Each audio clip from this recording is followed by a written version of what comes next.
from Veterans Stadium, it's the Miami Dolphins versus the Philadelphia Eagles. Brought to you by Budweiser, Beechwood Age for that clean, crisp taste. This Bud's for you.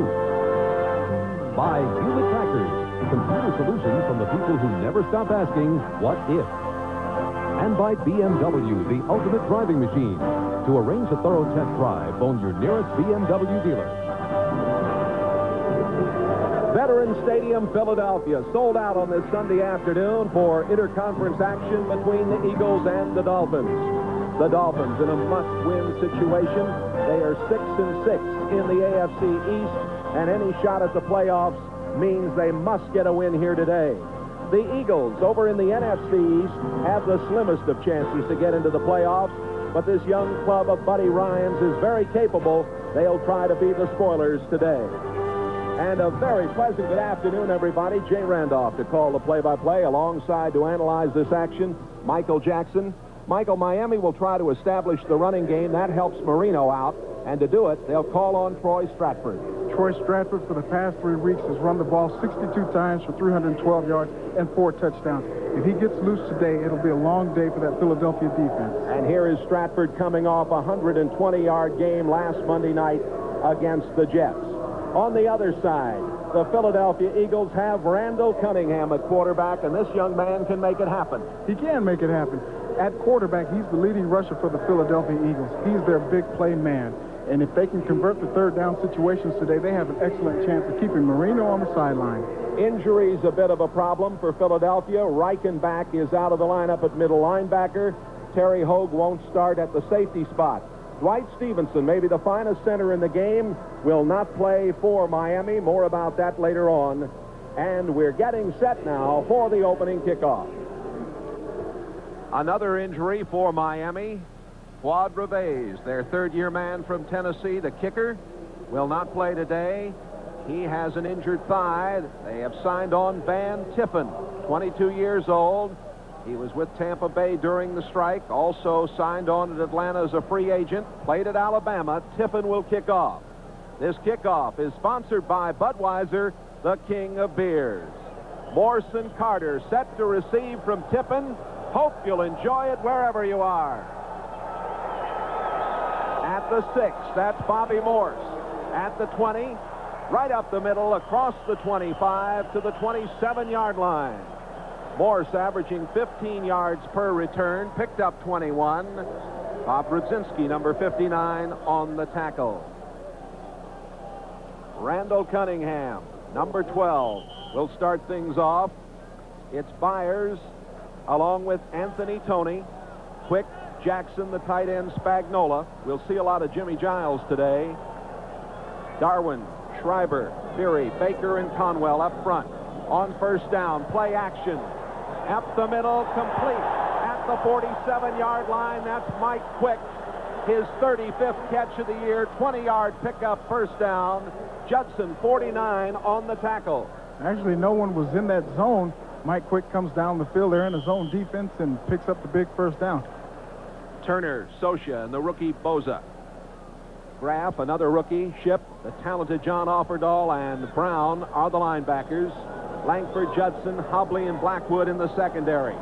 And a big first down play for the Eagles. Cunningham calls on Byers. Byers getting the start again this week. He's averaged 3.3 per carry. Jackie Ship, number 50, the inside linebacker, making the stop. That offensive line for the Philadelphia Eagles is going to be key in this game. If they can blow that defensive line back, open up the holes, and give the running backs a chance like that last play, it's going to be a long day for the defense. The temperature at 47 degrees. Wonderful afternoon to play football, Michael. These two teams should have no complaints about the weather. Second down and 4. That's Spagnola, the tight end, going in motion, and the handoff to Byers. Byers breaks out, 35, down the sidelines, out of bounds at the 33. Glenn Blackwood, number 47, the free safety, bumped him out of bounds. Byers has looked sharp on his first 2 tries. Well, he's looked excellent. He's been on the bench for the past couple of weeks. He wants to get back into the game and just contribute. There's something going on with he and Buddy Ryan. Neither one of them is willing to say anything about it. but right now he just wants to contribute to this team, and the first 2 carries that he's had has made a point of that. Ryan has been searching to motivate Byers, who, of course, has had 2 broken feet in recent years. Byers born right here in Philadelphia. First and 10 at the 33. Byers stopped at along the 30-31 yard line. Rick Graff, number 58, the left outside linebacker, and Lippert Hobley, the strong safety, 29, stalled him at that point. They stalled him. Number 63, the right guard for the Philadelphia Eagles, Ron Baker, starting in his 100th game, 101st game today, pulled around that time, and if Byers had followed him, he could have picked up big yardage. You saw Buddy Ryan, the 53-year-old head coach of these Eagles. He's on target here and on track. He has a much improved football team. 2nd and 7. Spagnola's in motion. Cunningham up top and incomplete. He was trying to get it to Spagnola down at the 22-yard line. Ball tipped away, it looked like, by Graff, number 58. It looked like Graff out of Wisconsin. They call him Thunder. Got a hand on it. We got a defensive holding on the Miami Dolphins. Good protection for Cunningham. He's going to throw the ball down to Spagnola, and he was the one who was being held, I believe. First down. First down at the 25-yard line on the holding call. There's Don Shula. He'll be 58 on January the 4th. A native of Painesville, Ohio, and one of the greatest coaches in National Football League history. A lot of great tradition here in Philadelphia, of course. Bert Bell had so much to do with the growth of the National Football League and the start of great football here. Byers with a good second effort to about the 22-yard line. Wrapped up there by T.J. Turner, number 95, and Lippert Hobley, number 29. The Dolphins, 8-8 in 86, 6-6 this year. Byers now 24 yards on 4 carries. The Philadelphia Eagles were 5-10-1 last season, and they're 5-7 this year. They've been involved in 3 overtime games and lost 2 of them. 2nd down and 6 at the 21. That's Tony's first charge of the day, and he gets to the 18-yard line. Offerdahl, 56, coming up to make the play. There's John Offerdahl, top rookie last year, top tackler last year, had the torn bicep, injured in the first preseason game. He comes out now as Miami will go to a prevent defense, and Spagnola comes out for the Eagles, and Greg Garrity, number 86, is in the lineup. It's 3rd down and 4. The Dolphins beefing up the secondary. Cunningham out of the shotgun. And running it out of the shotgun with Byers, and the Dolphins defense did very well. The gain is to the 18-yard line. David Fry, who came in there, number 53, making the stop with Paul Langford, 44. I don't know if you can say the Dolphins played excellent defense that time. Watch that offensive line for the Philadelphia Eagles. Nobody is blocking anybody. They get out and they pull, but they're passing the opposite colored shirts up. You've got to block somebody on situations like this. The field goal attempt coming up for Paul McFadden, a 4-year man from Youngstown State. Leading scorer on this team and 4th in the NFC with 67 points. From the 24, the 34-yard kick is wide to the left. McFadden missing an opportunity for the Eagles to take an early lead. With no score here in Philadelphia, we'll take timeout. Left, you see the wind indicated by the little flags on top of the goalpost. It was blowing left, and that's where the kick went as McFadden missed the opportunity to put Philadelphia up 3-0, and Miami will take over from their own 20-yard line. Marino with Troy Stratford, the rookie. Bennett, a talented Mr. Duper, and Mr. Clayton, and Bruce Hardy starts at the tight end. Johnson will be able to see action there. He was injured, and it was thought he might not play. Geisler Foster, Dellenbach taking over the center spot for Stevenson. Toth and Ronnie Lee. First down, Miami.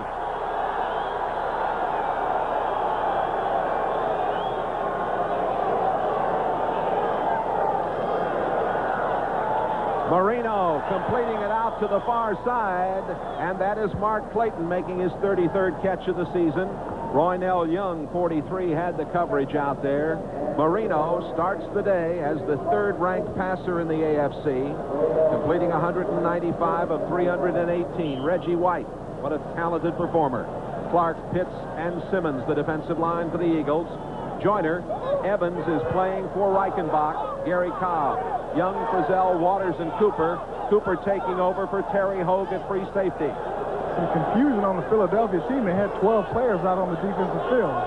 Hampton and Davenport are now in the backfield with Marino, 27 and 30. And that's Davenport. Davenport, born in Bermuda, hit by Clyde Simmons, number 96, and Gary Cobb, number 50.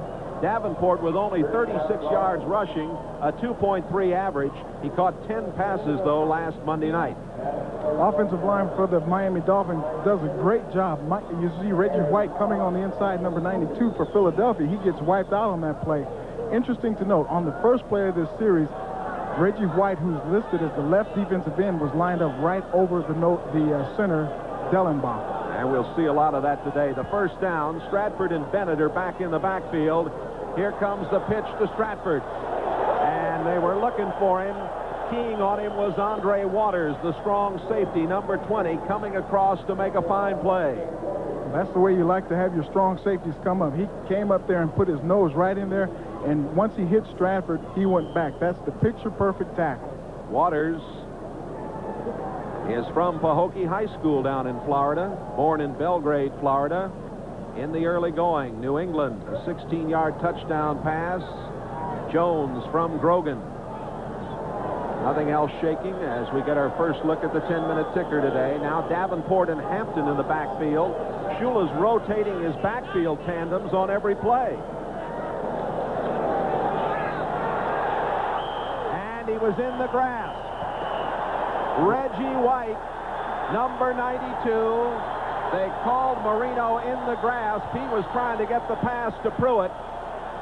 Looked like a good call, Michael. It looked like a great call. Reggie White, who leads the league in sacks with 16, lined up again over Dellenbach, and he just beat him one-on-one, man-to-man, and took him back to the quarterback. You'll just see a great athletic move here. He's just going to overpower and get in the way and grab Marino. 22 sacks is the National Football League record in 16 games. White now with 17, and he'll only get to play 12 games because of the strike. 3rd and 15. Eagles in the prevent defense. Miami with Marino out of the shotgun. Marino can't get away. Clyde Simmons was the man who got to him, but it was Waters blitzing across that harassed Marino. Well, this is very amazing. Miami does not allow Marino to get sacked. He's only been sacked 11 times this year, or the quarterback has only been sacked 11 times, Marino 7. But they've got a safety blitz from the outside. Nobody picks up the man coming from the outside. A big play right here. Punting situation, Roby on for Miami. Bobby Morse downfield to receive it. Roby, a high short kick. Morse is going to let it hit. And it's going to be Philadelphia's football right along their own 40-yard line. It's a 42-yard punt. We have 8:03 left to play, first quarter. No score here at Veterans Stadium in Philadelphia. Jaworski, now a member of the Miami Dolphins, of course. And this week he ran the scout team, and he tried to impersonate Randall Cunningham. Do you think he moves like Cunningham? I don't think so. Byers has 28 yards on 5 carries. First down at the 39-yard line for the Eagles. Penalty marker down as Byers gets to the 44-yard line. Rick Graff, 58 there on the tackle. Got an injury. Ron Baker is down on the field, and he's in some pain. Number 63, the offensive guard. The referee, Jerry Seaman, indicates illegal procedure against Philadelphia. Seaman, one of the veteran officials. Baker, a 10-year man out of Oklahoma State, a very steady performer, and I think you mentioned, Michael, his 101st start today. He came illegal here. formation. The tight end was covered up by another eligible receiver on the line of scrimmage. Still first down. You hear the explanation of the penalty. Baker came here in a trade with the Colts, originally a number 10 draft choice. Let's see if we can find out what happened here, Michael. He's the right guard, number 63. He's going to double team down. You really can't see. There it is. He's going to get his back of his leg is rolled up on. Boy, that's one of the most painful injuries you can have. Well, with the player injured down on the field, we'll take a timeout with 7:55 remaining first quarter. No score. Philadelphia losing Ron Baker, the right guard. Reggie Singletary, 68, will take over for him. Here it is again.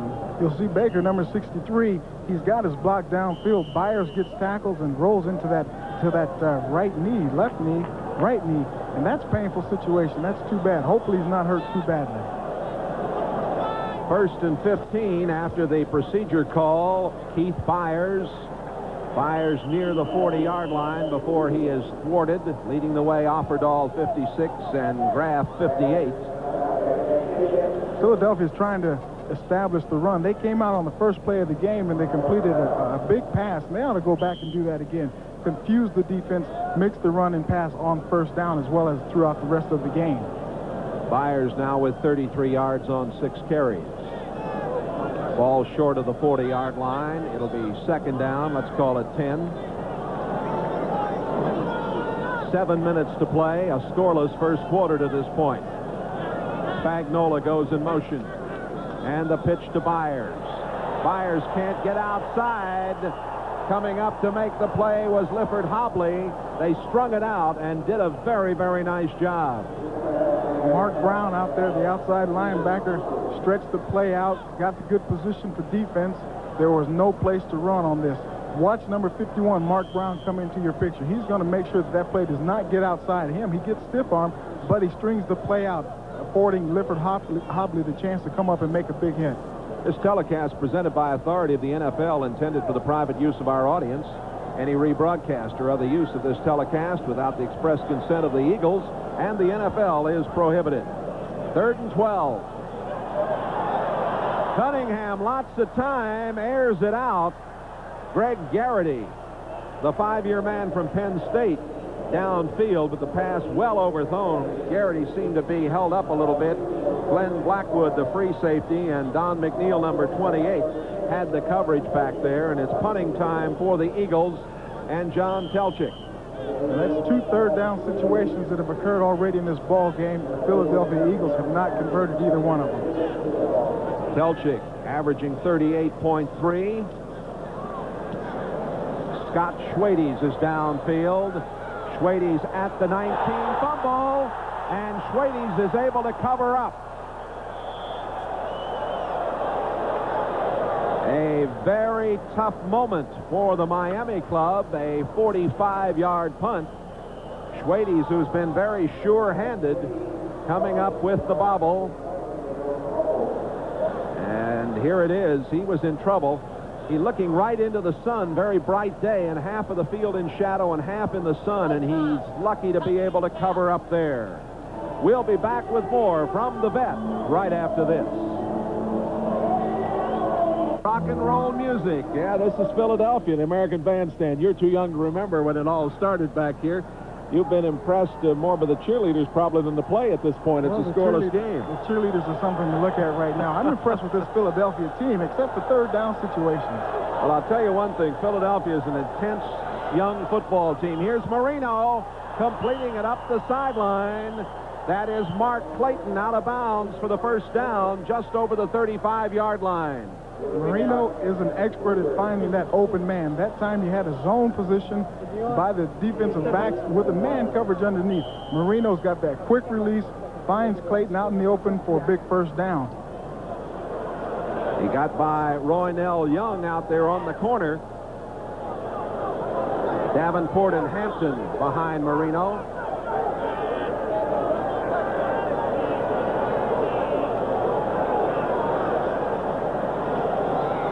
Davenport, not much there for him.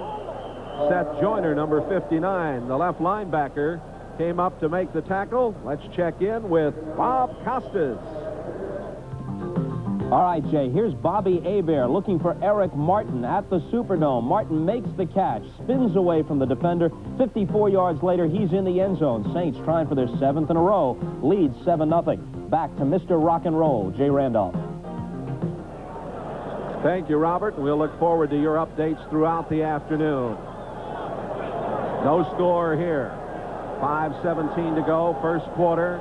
Marino with time, throws behind Mark Duper.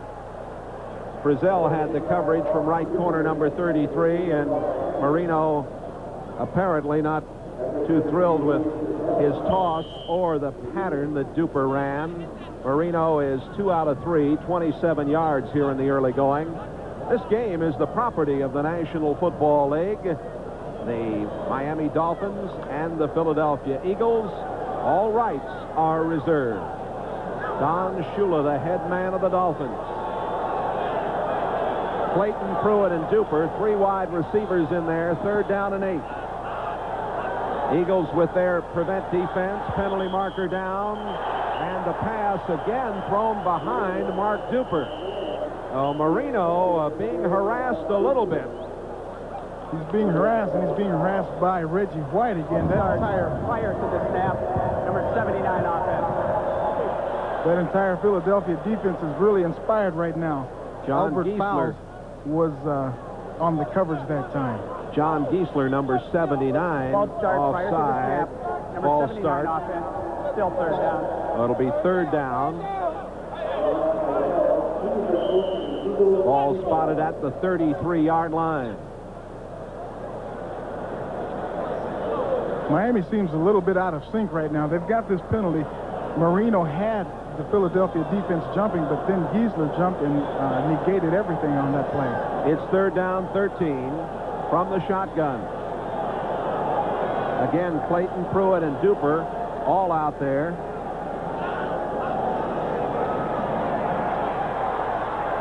And the pass is almost intercepted.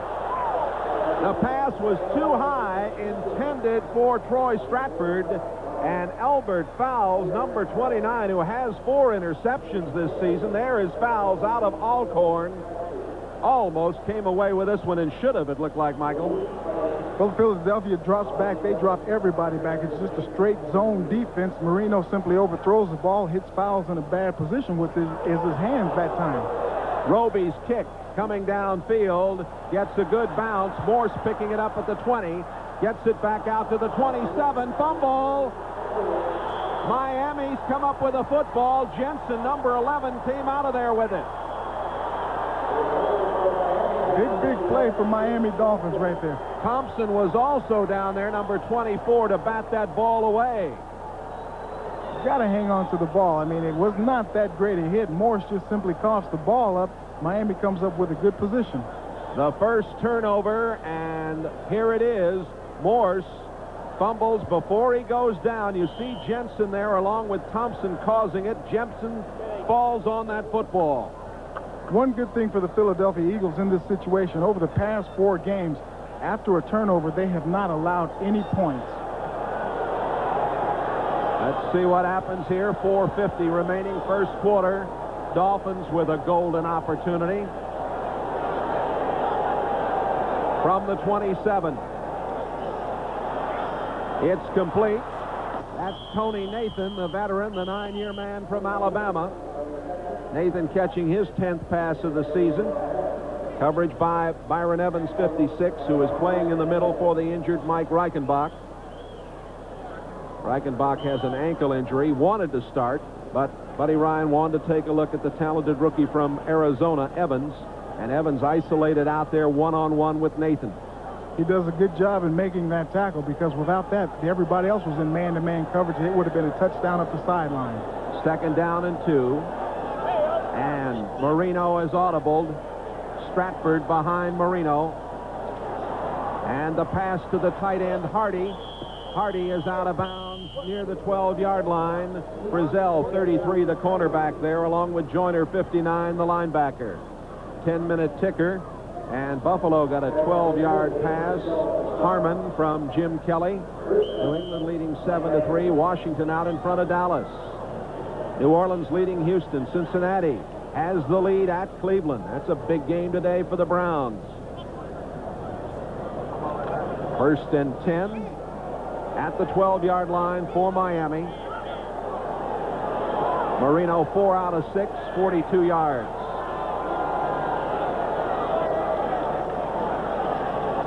That's Stratford. Stratford battling all the way down. Fumble. Philadelphia recovers. Coming out of there, it's Seth Joyner. Joyner, a diamond in the rough. An 8th-round draft pick back in '86. Released in the final cut of '86 and then re-signed here. And he's battled his way to a starting position. Troy Stratford scores a touchdown here, except he forgets to take the ball with him. The ball gets batted out of his hand there, and he can't get back to it. He ends up in the end zone. He gets pushed in there. But a big play for that Philadelphia defense. They keep that record alive, that 4-game stretch with no scores after a turnover. That's quite a stat, isn't it? Philadelphia operating from their own 5-yard line. That's Anthony Toney trying to find a little running room, and he ferrets his way through to about the 10-yard line. T.J. Turner, number 95, there to make the stop. Michael, both of these clubs missing opportunities. The 34-yard field goal going by the boards for McFadden, and after the turnover, Miami with a chance to get on the board and coughing it up. There is James Davis Buddy Ryan. What a remarkable fella he is. We had a nice chat with him yesterday, and he's got him turned on to professional football here in this town. Anthony Toney, number 25, banging his way near the 9-yard line. Mark Brown, who is in at an inside linebacker spot, number 51. 5-year man from Purdue there on the tackle. It's 3rd down and 2. Philadelphia's moving the ball almost at will, but 3rd down situations, that's going to be the key for them. Right now, they've got nothing to lose by going deep right here. So Matt Cavanaugh sending in the offensive signals to Cunningham. Cunningham's calling a lot more of his plays now. Spagnola going in motion, 3rd and 2. And Byers doesn't get there.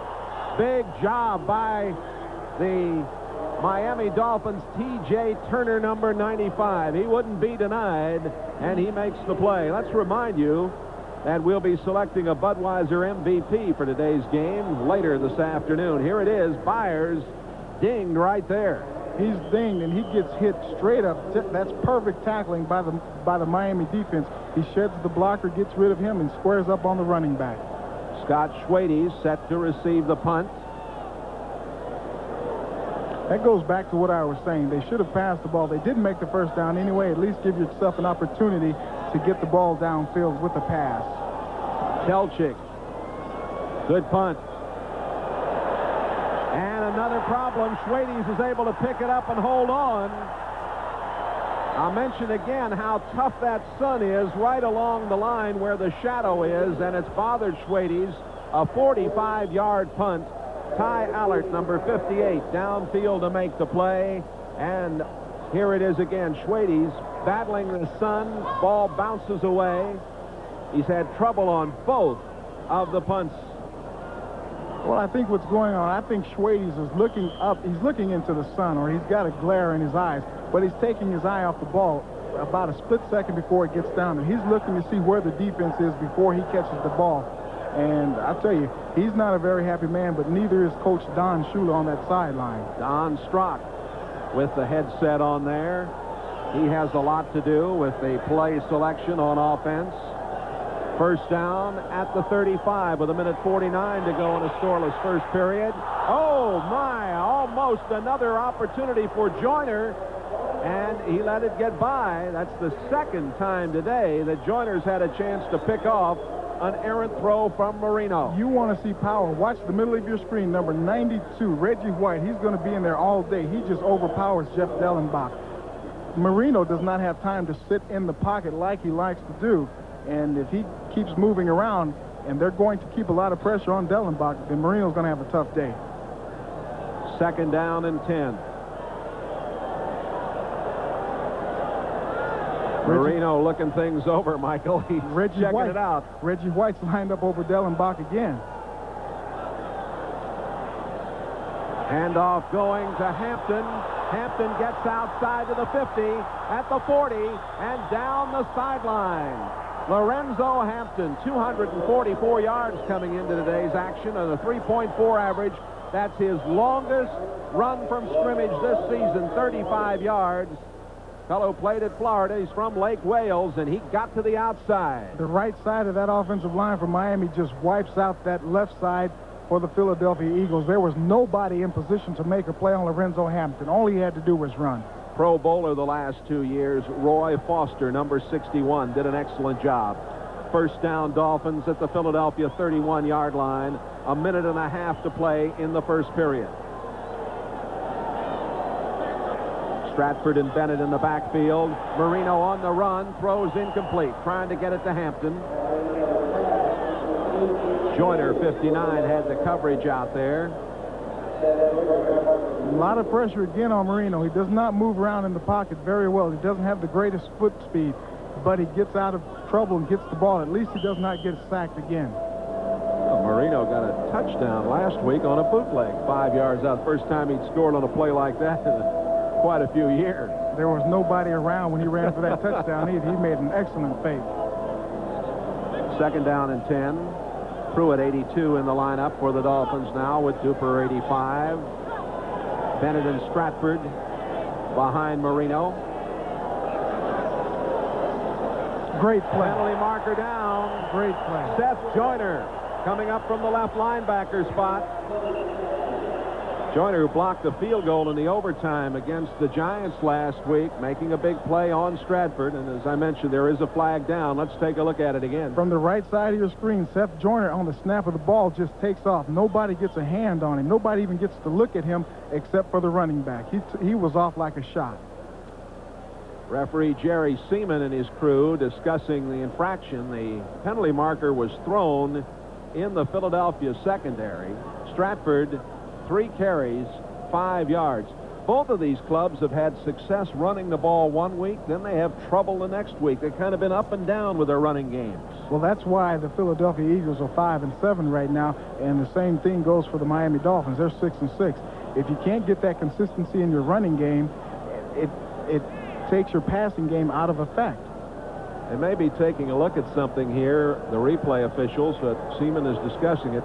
The replay officials are beyond that tinted screen there. Nick Skorich is the replay official here today. Skorich, who once coached the Philadelphia Eagles. And, of course, we can't tell what's going on, but we have a stoppage of play, and Don Shula extorting his troops. Now Seaman is going to give us an update. There was no infraction on the play. A defensive player came on the field, and an air turned and came back out to the sideline. There was no attempt to deceive. Defensive players, I thought defense could do that. You can't deceive the offense as a defensive team. Well, I'm glad there was no intent to deceive. Buddy Ryan, of course, a native of Frederick, Oklahoma, joined the Army at age 16 and was a master sergeant by the time he was 18. He can get the job done. I believe that. He's got a bad rap on him. I tell you, coming into this game to do it, I thought Buddy Ryan was one of the all-time worst coaches as far as a player is concerned. No. But I was quickly proved wrong, or my thoughts were totally changed about him. Great man. He really is a marvelous man. I got to know him down in Wilmington, Delaware at a wonderful dinner I attended there at St. Anthony's last year.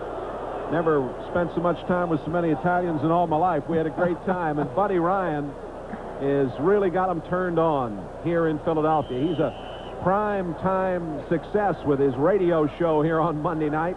This whole town gathers around the radio to listen to Ryan. Buddy Ball. Buddy Ball, yes, sir. Is Ryan an Italian name? No, it's not. He's just a good old boy from Oklahoma.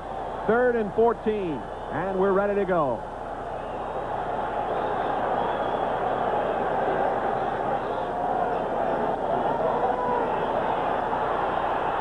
Marino throws outside, complete at the 27-yard line to Stratford. Not enough for the first down. Andre Waters, number 20, the strong safety, making the tackle. And we're going to get a look at Van Tiffin's first opportunity to put some points on the board for the Dolphins. He is 7 of 7 in PATs, 5 of 6 in field goals, that during the strike. Tiffin, Shula knew about him because Shula coached the Senior Bowl, and Tiffin was in the Senior Bowl game. 135 consecutive points after for him. This fella with an opportunity now at the 35. It'll be a 45-yard field goal if he kicks it. It is long enough, and it is no good. It hit the post. So Tiffin fails in his first opportunity. We've had a couple of field goal tries, a couple of turnovers. There are no points on the board with 7 seconds remaining in this first quarter, and most people felt this would be a high-scoring affair. Up to now, that hasn't been the case. Here it is, hits the post and comes out of there. Well, both kickers have now missed to the left, so that means that they are great golfers and they can hook the ball. Tiffin. You know, he really needed that. He's just coming in. This is his first game. He really needed that to give himself some confidence and also give the Dolphins 3 points. On first down, that's Keith Byers.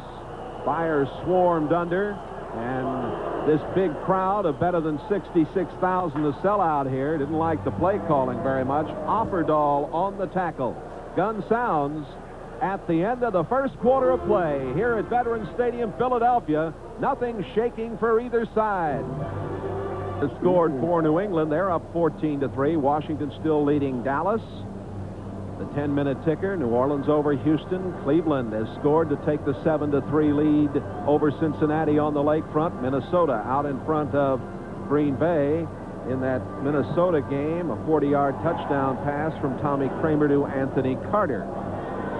Here we have no score as we get set to go to the second quarter of play.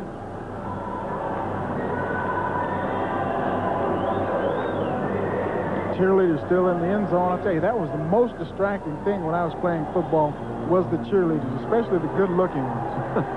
It's also distracting when you're doing play-by-play analytical work up here for NBC.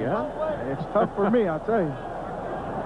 I'm just very appreciative of the cheerleaders, I guess. I think you are. Yes, indeed. Second down and 7 from the 31-yard line for Philadelphia. Keith Byers. Byers gets to the 35-yard line. Byers going straight ahead. John Boza, number 97, the rookie, number 1 draft choice, making the stop. I really think that Philadelphia ought to get back in that pocket. Let Randall Cunningham get back there, attempt to throw the ball, and if he can't find anybody, then go downfield and run the ball. He's the team's leading rusher right now. He's the big play man. Let's see what the Eagles offer up here on 3rd down and 3.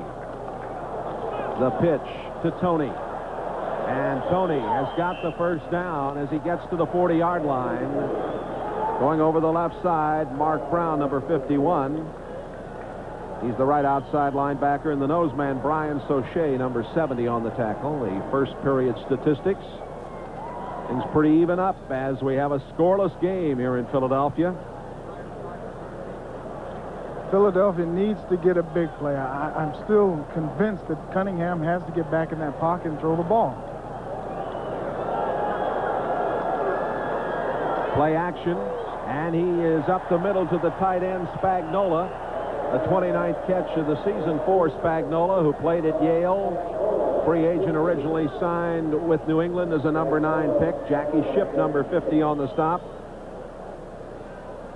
Spagnola, incidentally, Michael, as you well know, was benched in the second half of the Giants game, and I mentioned when we gave the opening lineups, we'll probably see a good deal of the veteran Jimmy Giles today because there's every indication that Buddy Ryan is happy to have Giles on his squad right now. 2nd and 1. That is Kenny Jackson for the first down. Jackson took it in at the 45-yard line. Jackson out of Penn State, a number 1 draft pick in '84. Tackle made by Hobley, 29. That's a great play on 2nd down and 1. It's a waste down. If you can't pick up 1 yard, then you're not going to win the game anyway. Get Cunningham back in the pocket, just a little quick out, to Kenny Jackson. He picks up the first down. But more importantly, it's going to open up this offense by allowing Randall Cunningham to get in the pocket and get some confidence in passing that ball. He needs to get comfortable right away. Cunningham is 3 out of 4, 37 yards. Officials calling a timeout as Cunningham came out, didn't like what he saw, and the Eagles will take timeout here. We'll be back with more from Philadelphia right after this.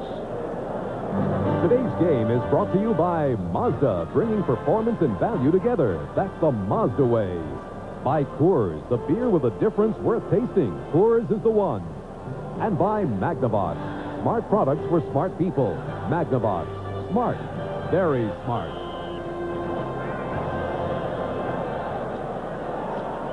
Scoreless here in the second period with 12 and a half to play at Veterans Stadium, Philadelphia. First and 10 at the 44-yard line. Cunningham rolling to the near sideline. Has time. He's going long. He's got a man. Quick. Touchdown!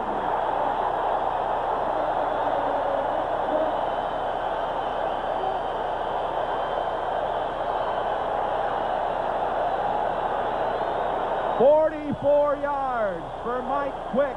His 9th touchdown of the season. He's second in the NFC with receptions.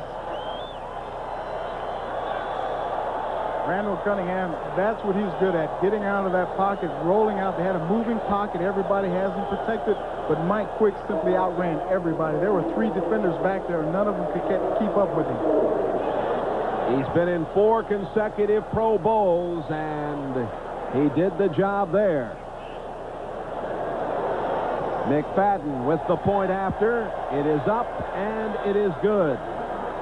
The Eagles on a big, big play with 12:24 left in this first half. Mike Quick simply runs a straight pattern. It's just a fly pattern. All Randall Cunningham has to do is lay that ball out there. A great catch. 3 defenders back there, and he can't catch up with them. Hey, guess what? Watch number 76, Adam Shriver, still off the inside. Number 25, Anthony Toney, throws a good block out there on the outside. That gives Randall Cunningham the time to throw the ball to Mike Quick, who's just behind everybody. A nice catch there. Last week, he injured his shoulder and came back for just a little bit. Mike Quick comes back off an injury, and now he catches his 9th touchdown of the year. Telchik kicking off. Hampton and Schwades are deep. This is Hampton. He'll down it. It'll come out to the 20-yard line. Quick now on the all-time Eagle receiving yardage list. Moves into the number 5 spot with that 44-yard touchdown pass. Marino coming on. The Dolphins down 7-0. 2 minutes and 43 seconds. 6 plays, 72 yards to put Philadelphia up. Jerome Brown, remember, now at right tackle for the Eagles, replacing Mike Pitts. Pass is caught at the 35, and breaking away with it is Stratford. Stratford lateraling it off to Duper. Duper all the way down to the 25-yard line. Stratford alertly got that ball over to Duper. Stratford looked like he was bottled up back around the 35-yard line, got away. It was finally Evan Cooper who ran Duper out of bounds. A big, big play as Miami comes right back here. Man-to-man coverage. Stratford catches the ball. We're at the tail end of the play, but Byron Evans had coverage on him. He just couldn't get a hand on him and bring him down. A great lateral and a big play for the Dolphins. First down at the 26-yard line for Miami. And that's number 27, Lorenzo Hampton. Hampton, who had a fine 1986, is averaging 3.4 per carry this season. He was wrapped up by Reggie White, 92, and Ken Clark, 71. Buffalo leads Indianapolis 10-0. New England putting it on the Jets now. New England gets a 26-yard touchdown pass. Irving Fryer from Grogan. Cleveland up 14-3 over Cincinnati. Minnesota and Green Bay 7-7. Philadelphia leading here 7-0. Miami threatening from the shotgun. Marino's got a man. Touchdown, Mark Duper. Duper beats Frizzell, and the Dolphins come right back. Well, that's the danger of this Miami team. They score so quickly. The idea is to keep Marino on the sideline, because on the sideline he cannot throw a pass. William Frizzell is inserted into the lineup because of his man-to-man techniques. This time he gets beat 4-6. It doesn't matter who Marino had gone to.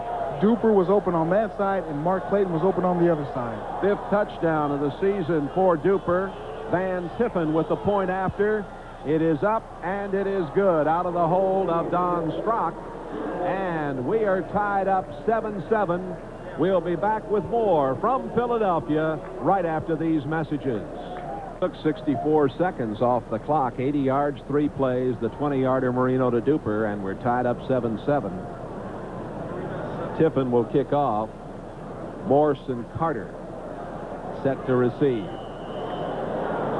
7-7 here at the vet. It's a short kick. And coming up to take it is Morse. Morse at the 30 up to about the 32-yard line. Philadelphia will put it in play from there. Jim Jensen on the specialty unit downfield to make the tackle. Here's that touchdown again. Nice protection by that offensive line. Duper makes a swim move, which we couldn't see on this replay, over Frizzell. Beats him for 6 points.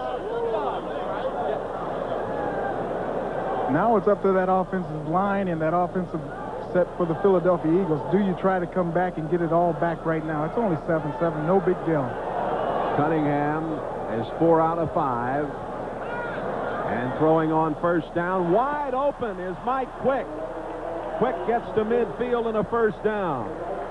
The 6-year man from North Carolina State, who is often double or triple covered, picks up 18 yards, and boy, oh boy, there was nobody around him. Well, he's got a man coverage, but they're giving him so much room on his man coverage that all he has to do is push the cornerback off of him and come back and make the catch. You don't see anybody in that picture for 5 seconds after he catches the ball. Quick, 3 catches, 83 yards in the touchdown this afternoon. Averaging almost 16 yards per catch coming into today's game. Here's one out to Byers, and Byers is hit immediately by William Judson, the right cornerback. Judson, number 49 out of South Carolina State. Very durable performer. Has 18 career interceptions. Judson makes an excellent play on that because he had Mike Quick man-to-man. He passed him off.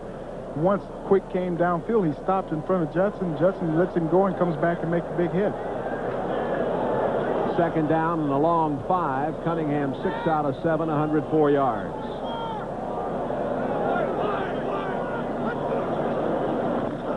Cunningham calling on Byers, and Byers can't find much. That is John Offerdahl, number 56, leading the way. Brian Sauché, the nose man, number 70, also in there. Let's pause briefly now for station identification. This is the NBC Television Network. WSBN Channel 7, Miami, Fort Lauderdale. I've noticed something about Keith Byers running today. He runs almost straight up and down. That's going to give him a very short career. Randall Cunningham out of the shotgun, 3rd and 4 at the 44. Spagnola in motion. Going long and overthrowing Kenny Jackson. Jackson had a step on Paul Langford, number 44. Cunningham sat back in the pocket that time, and all he did, he didn't even take a step forward. He sits back in the pocket. He threw that ball a good 65 yards in the air. He just throws the ball almost effortless and still overthrew the man by 10 yards. Telchik. A very high short kick. Fair catch called for. Schwades fumbles this one. No, I think he held on. He fumbled it. Well, let's see. The Eagles say they haven't, but they do. He fumbled it. Looked like he had it stuck between his legs, and he apparently lost it. The third opportunity And Schwades has had problems with all three, and this time he apparently coughed it up. They're still trying to unravel him there. It was a 19-yard punt. But it was a 19-yard game for the Philadelphia Eagles. That's what's important. And coming out of there, Bobby Morse, number 36 on the specialty unit, and the turnover, and Philadelphia will have the ball inside the Miami 30-yard line. Schwades did have that ball caught between his legs, but that does not constitute possession. No, it doesn't. You know, you got to have it with your hands. He had a tough catch here. This thing was so high. Well, he was going through the gauntlet there. Yeah, there was a lot of people around him. That's not possession. No, indeed. The reverse, Kenny Jackson at the 20. Jackson down to the 17-yard line. Stop made by Offerdahl, number 56. 12-yard play for the first down. This Eagle bunch, they're young. Buddy Ryan's got them playing hard, got them playing tough. They make a lot of mistakes, but he said, let me tell you something. I found myself a few good men. I've gotten rid of the ones that didn't want to play. We've got a nice young ball club. We're on track. And I'll say this about them. They're a very resilient bunch, and they love this guy. They love playing for Buddy Ryan. They really do. Cunningham rolling and throwing, and overthrowing, intended for Mike Quick. Quick was covered by Langford back there. Talking about Buddy Ryan, you saw the stat there, of course, and most of you are well aware of the tremendous job he did with a 4-6 with the Chicago Bears. Last time Ryan got together with Don Shula across the line, Shula's club beat the Bears. That was in '85, the only loss inflicted to the Bears during the regular season that year, as we look again at that pass a little bit high. Junior Tatalatasi, who dropped 4 passes last week in New York, in the lineup on 2nd and 10. He's number 37. And the pass is complete to Spagnola. Spagnola short of the first down at the 11-yard line. Rick Graff, 58 on the stop. Spagnola had a crowd of people around him that time, and every one of them was trying to grab that football out of there. The Miami Dolphins are pressing right now to get a turnover. You know, going back to that last pass that was attempted or thrown to Mike Quick, he got one hand on it. He couldn't get the other one because he injured his shoulder last week. Had he had both shoulders healthy, he might have had a touchdown. Minnesota and Green Bay still 7-7. Giles is in the lineup along with Spagnola. Double tight ends here. 3rd and 2. Fake pitch. Throw to the right side. Intended for Giles. Giles was very well covered by Jackie Shipp. Shipp out of Oklahoma. Physical, top tackler. Boy, he analyzed that one nicely. He sure did. For a left inside linebacker, he made an excellent play. Giles is coming off on the inside. Shipp stays with him, got the good speed. He might have interfered with him, but the official said no. A good play. Paul McFadden on to attempt the field goal. He's been in the doghouse a time or two here, but a wonderful young man. Led the Eagles in scoring the past 2 seasons. The ball will be spotted at the 18. 28-yard attempt, barefooted and all. It is up and good. McFadden puts the Eagles back in the lead with 7:06 to play in the first half. Philadelphia up now 10-7. This is the 6th meeting over the years between the Dolphins and the Eagles. Dolphins lead at 3-2. The home team has always won in this series. Well, it's a battle of the outrageous. Brian Bosworth and the Seahawks going head-to-head with Jim McMahon and the Bears. Most of you see the Dogs of Cleveland nip at the heels of Bo Jackson and the Raiders. Doubleheader next Sunday here on NBC. It all begins at 12:30 Eastern with NFL Live. Don't forget to check your local listings for the game and time in your area. That's all here on NBC Sports next Sunday afternoon. I think a lot of people are going to be surprised with this game. I came in here thinking that it may be a blowout in favor of Miami, but the Philadelphia Eagles have shown me something here today.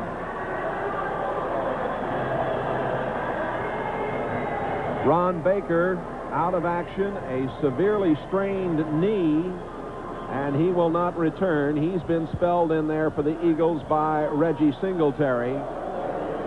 Telchik set to kick off. Hampton and Schwades to receive. If I was Philadelphia, I would certainly try to get the ball into Scott Schwades' hands right now. He's had a tough time. Sure has. Well, I'll be no returning this one as Telchik boomed it. Oh, the Miami Dolphins, down 10-7, will take over at their own 20-yard line. The Eagles' last win over the Dolphins was here in September of '78 when they won 17-3. Wilbert Montgomery had 111 yards on 23 carries. Boy, he was a good one, Montgomery. Marino, 7 of 11, 123 yardage-wise, 1 touchdown.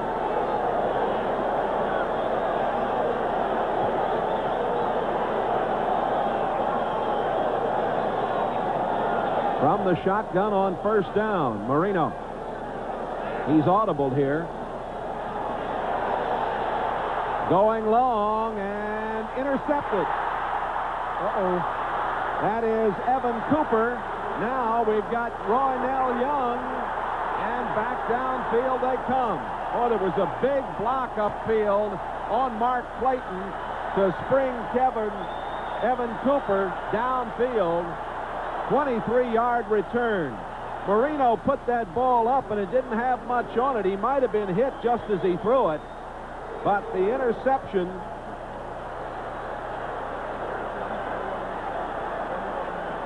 Reggie White coming up the middle. He's going to be double-teamed. Marino seems to have some time, but that pocket closes on him. He just airs that one out. There must have been a miscommunication or something. But then the pitch here, watch number 74 coming to your screen. He's going to lay Clayton out. Watch this hit. Boom. Ooh. That was Mike Pitts, number 74. Well, for Cooper, his second interception. Cooper out of Killian High School, where he was the MVP his senior year. Killian High in Miami. Marino did get hit on that play, so maybe that attributed to that bad pass. He didn't have much on it. Cunningham on first down, trying to get it to the tight end, Spagnola. Incomplete. Coverage by Jackie Shipp. Shipp's having an outstanding game. Number 50, the left inside linebacker. Well, he's got good speed, and he's showing it right now. The play before, he covered Jimmy Giles out of bounds and knocked the pass away, and just now he knocked Spagnola's ball away. So he's very active for an inside linebacker covering the tight end on the outside. Usually you have your outside linebackers doing that. 2nd and 10 from the 44. Anthony Toney goes in motion. Byers gets the ball, and Byers cracks down to the 38-yard line. Wrapped up by Offerdahl, 56, and Judson, 49. Maturing Randall Cunningham as an NFL quarterback really has been reflected in the improving offensive stats of these Eagles as Byers is coming off. In '86, Ryan's first season here, the Eagles were 25th in total offense. Entering this week's game, the Eagles 13th in total offense. They're 1 out of 6 in third down situations. They've got a 3rd and 4 coming up. Byers, let's see, he's got 45 yards now on 12 carries.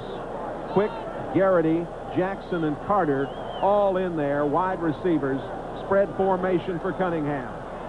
And he had Greg Garrity open at the 28-yard line, but led him a little too far. Don McNeil in on the extra coverage. Number 28 for the Dolphins was out there, but Garrity had a step here, Michael. Well, watch all the wide receivers come through the middle of your screen. Everybody's going to pick somebody off, and the pass was just a little bit overthrown, but they're running a lot of picks in the middle with the wide receivers on the nickel situations.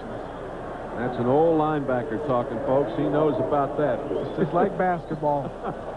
Another high spiral. And they're going to let it hit. And and it is batted out. And let's see. Are they going to call it down inside the 1? They're going to give it to him. The ball down inside the 1 after some acrobatic play down there, a 37-yard punt. Dolphins are arguing. Now we're going to get a discussion. I think the man who came through the end, he came through the end zone and knocked the ball back out. Yep. But it was a very close play. Well, you can knock that ball back out, but if your feet are in there, you're in trouble, as you well know. Right. His feet were in the end zone. And even if he had come out of the end zone, once your feet are in there, then you are considered part of that end zone. Well, follow the bouncing ball. What's Tatalatosi right there? I don't know. Maybe we need to back that up just a bit. He dove out. I'm not sure his feet were in the end zone at all. There were 2 officials down there along the line. And behind the black wall, they're taking a look at it, you can be sure. What's number 37? Are his feet, did he ever have his feet in the end zone? Jerry Seaman says yes, he did. I'm not too sure about that one. But then I'm not behind that black glass either. Be glad you're not. It's a tough job. You have to have undisputable evidence. Out of the shotgun, penalty marker down as Davenport got the football. And Michael, you mentioned early on that the Dolphins seem a little out of sync on offense this afternoon. And here again, let's check out this penalty. Start prior to the snap, right guard. The right guard, Tom Toth, number 76. Well, what you have is Dwight Stevenson is not in the game. Everybody understands that he's out. But he's more than the center. He is the leader of this offensive team. They rely on his ability and his inspiration to get him going. And he's not in the game right now, so they're out of sync. Indianapolis, 30-yard field goal. They're on the board. New Orleans leading Houston 10-7. Eagles here. 1st and 15, Miami. Marino's got time. He throws, and a good catch is made by Hampton. Hampton out of bounds, short of the first down at the 28-yard line. Hampton, 20 catches for 180 yards coming into today's action. This time he's got Gary Cobb on his trail. Lorenzo Hampton does man-to-man coverage. Marino, watch when he releases the ball. He's a little bit nervous in there. He's going to dance away. But Hampton just beats Gary Cobb to the outside, makes a one-handed grab, picks up a few yards, not very many. Another thing that contributes to this Miami out-of-sync situation is this inspired defense by the Philadelphia Eagles. Yes, they're doing indeed. a great job. Give the Eagles some credit. 2nd down and 2 at the 28.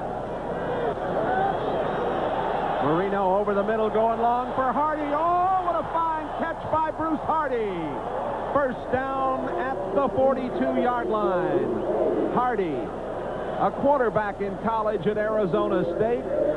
Oh, he took that one over the shoulder. That's not an easy catch, but he made it look easy. He made it look very easy up against Gary Cobb. Again, gets beat on this one.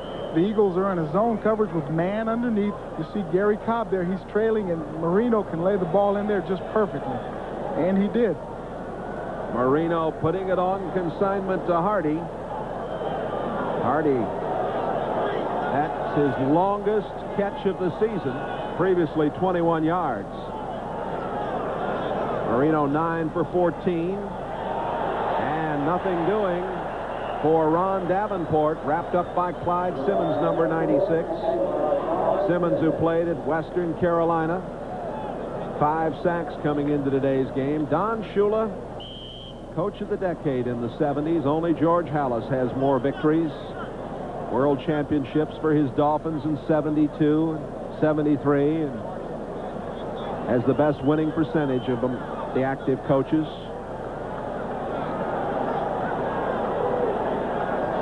Second down and 11 at the 42. 4 minutes, 10 seconds to play, first half. Complete to Clayton. Clayton gets it to the 33-yard line before Roynell Young makes the tackle, number 43. And close to a first down. That's one of the concerns that Buddy Ryan had, was that his cornerbacks weren't covering the receivers close enough. That time they had a blitz coming from the outside. Marino stayed in the pocket, got the ball out, and picked up enough yardage to at least put him in 3rd and short. And both tight ends, Hardy 84 and Johnson 87, are in there. Bennett 34, Davenport 30, behind Marino. Less than a yard for the first down on 3rd down. And banging in there, Troy Stratford. Byron Evans, 56, the middle linebacker, filled the hole. Let's see where they're going to place it down. It's very close, but from this vantage point, it doesn't look, Michael, like they got there. Philadelphia feels like Byron Evans filled that hole just perfectly. I don't think he got the first down either, but they're going to call for a measurement. There was a hole there, and like you said, Byron Evans stepped in there like you're supposed to, squared up, and stopped Stratford short, I believe, short of the first down. There's not very much to it. It's a straight dive play. Everybody's got their man covered, but then it's just great individual effort, and then it's a team effort to keep him away from lunging forward for that first down. He's going to be short. You get a good look at it. About a foot short, the length of the football. Stratford held to 5 yards on 4 rushes here today after that 120-yard performance against the Jets on Monday night. You look at the top rookie rushing for the Dolphins. Stratford doesn't need much to jump by Zonka. Here we go, 4th down, a foot.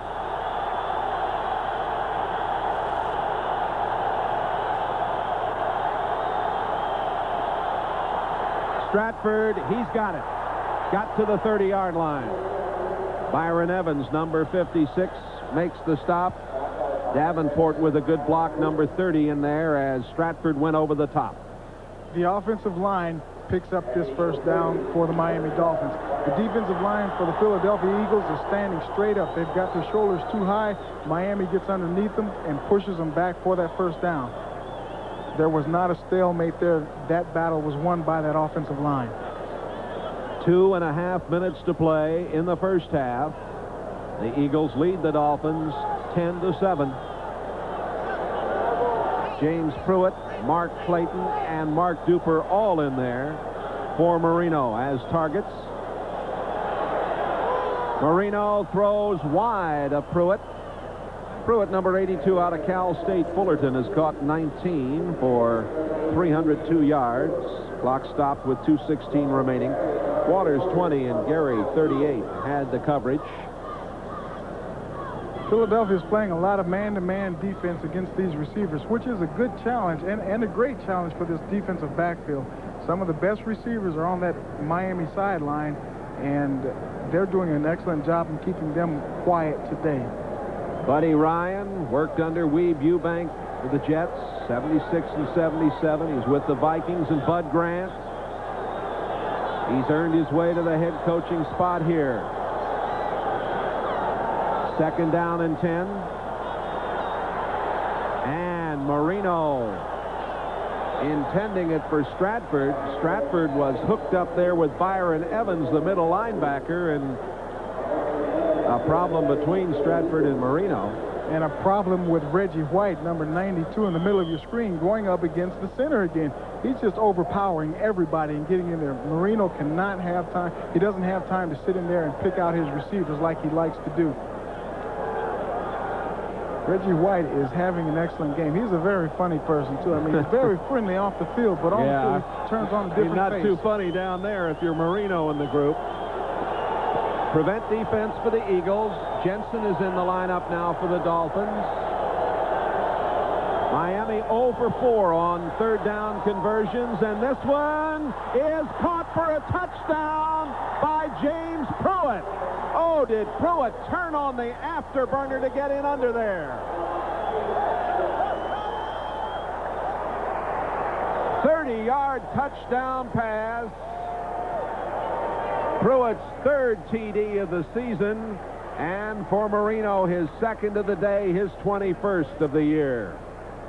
William Frizzell was right there with James Pruitt, Marino lays the ball up and over and outside of Pruitt. He makes a good adjustment to the ball, and that's why he caught the touchdown.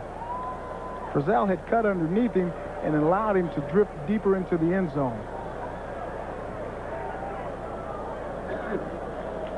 Marino just threw it up there, and Pruitt, who has great speed, got there. Wind swirling on the floor of the stadium. Temperature in the high 40s. Sunshiny Sunday afternoon here in Philadelphia. Don Shula, 25 years the head coach in the National Football League. Those referees are going to see if he was down before he got into the end zone, because Frizzell fell on his knees before Pruitt got into the end zone. We've had a lot of action with these replays already. After further review by instant replay, it is determined that the runner was down on the three-quarter yard. There's no touchdown. No Three-quarter touchdown. yard line. Take it back. It'll be first down. First and goal to go at the 1. Let's see if we can. Watch Frizzell. He's going to call on Pruitt. He's going to have Pruitt on the ground. His knees are going to hit there. You can't see that's a tough angle because he's blocked from us there. He's blocked, but you can be sure that he was down. His knees had at least touched the ground, and he was in the grasp of Frizzell before he got into the end zone with his body. Well, the ball is just inside the 1 yard line. You know, as a player, you almost wish they would give him a touchdown, but you're very happy that they didn't, because now you've got 4 chances to turn the ball over, come up with a big play, and come out of this with no points on the board. The Eagles have called a timeout. Well, 2-minute warning. Oh, is that the 2-minute warning? I thought it was at 2:06. It is down to 2. Well, we'll take a timeout here as it is still 10-7 Philadelphia. Miami Dolphins getting the touchdown taken away, now knocking on the door. Well, it's up to this Philadelphia defense to see what they can do to keep them out of the end zone right now. It's going to be a tough job, but somebody's got to do it. First and goal. Hardy goes in motion, and banging in there is Davenport for the touchdown. His second of the season. And look at Davenport with a little hip movement there. That's called the cabbage patch. Is that what that is? That's the new thing right now. When you score a touchdown, you got to do something. Philadelphia is getting blown off the line. Again, they pretty much have it stalemated, except they're 1 yard too deep into that end zone, and all you have to do is break the plane.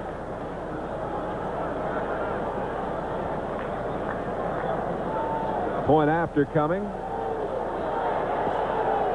And it is up from the toe of the youngster Van Tiffen, who is replacing Quad Reves, who has that thigh injury keeping him out of action. And the Dolphins have the 14-10 advantage with 1:57 left to go here in this first half. And we're going to see this Philadelphia club come out, I'm sure, with their 2-minute offense when Cunningham calls the plays. Buffalo leading 13-3 over Indianapolis. Washington has a 10-3 advantage now over Dallas. 28-3 Cleveland. And the Browns doing a big job there today. Don Shula's club back in the lead. We stated right at the top of this show how important this game is for the 6-6 Dolphins.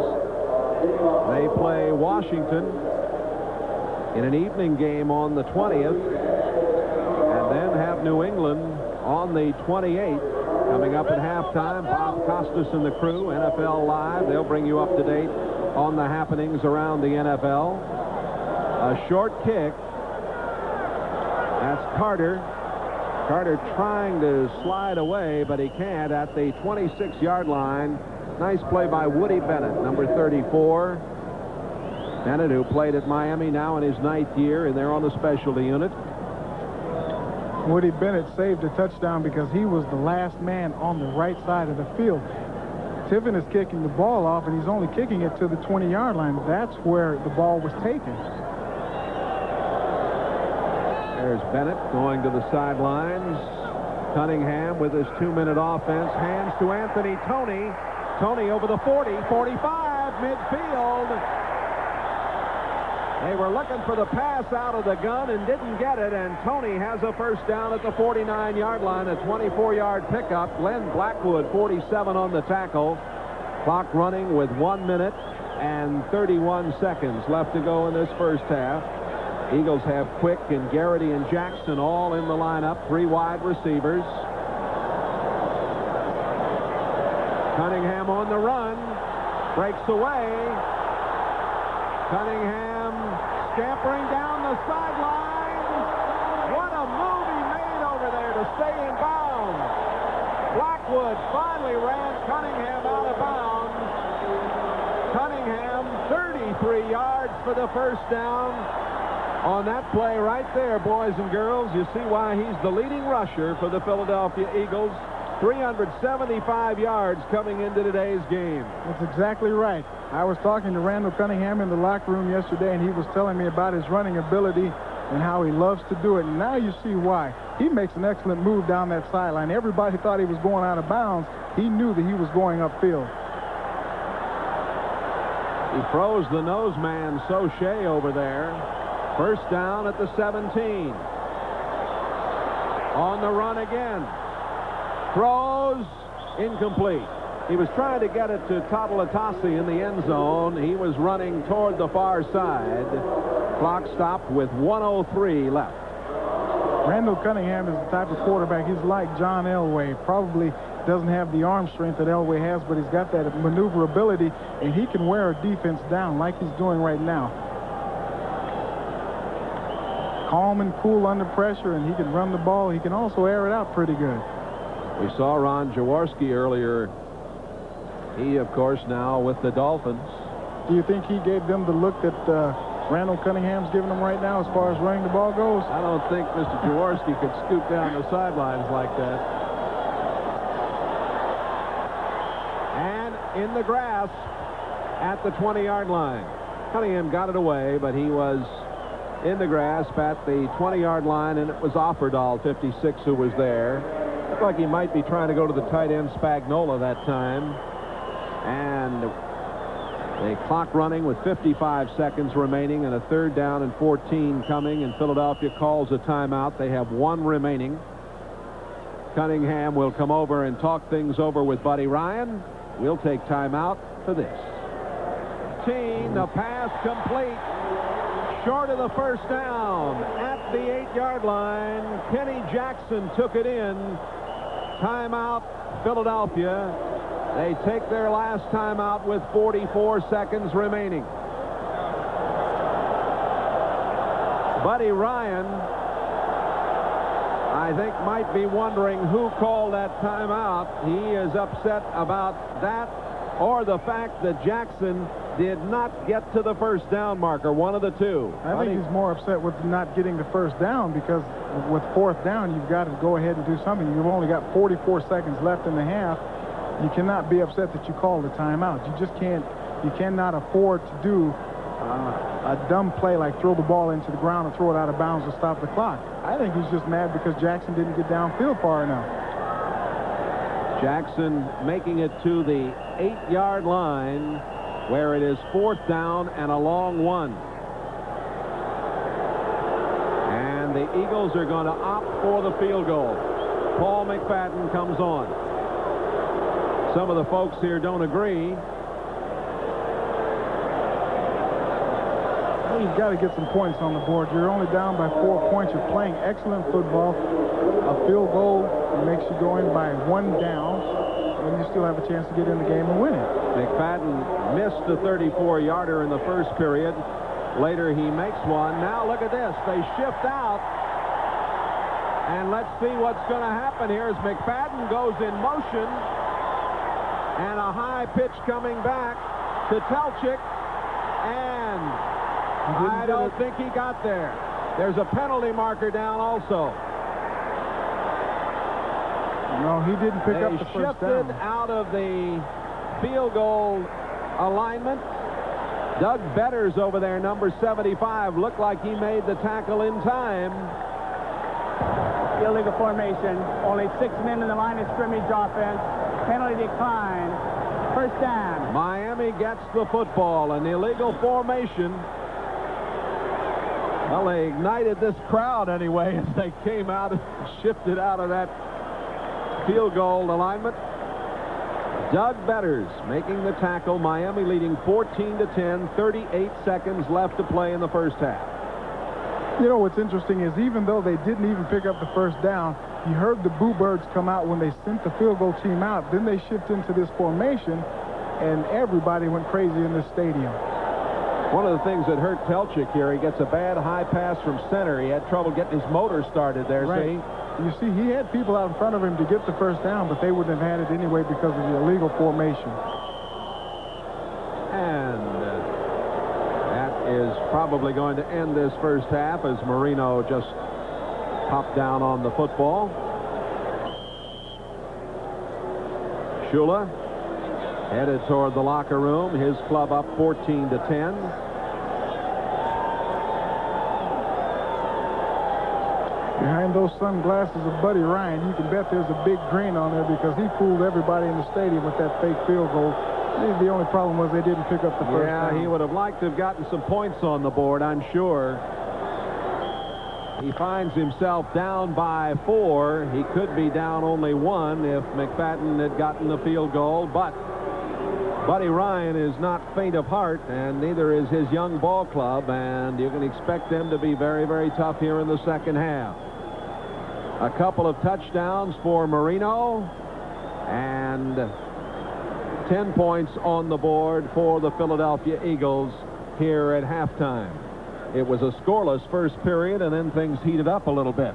Then the fireworks started in the second quarter. Everybody got on track, except for the defenses. They played well in the first quarter. The offenses took over in the second quarter. Miami always seems to play well in December.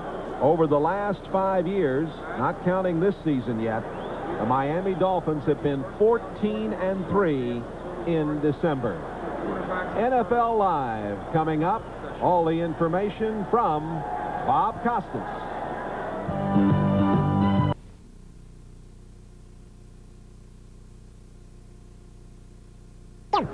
Jay Randolph up right out in the shotgun.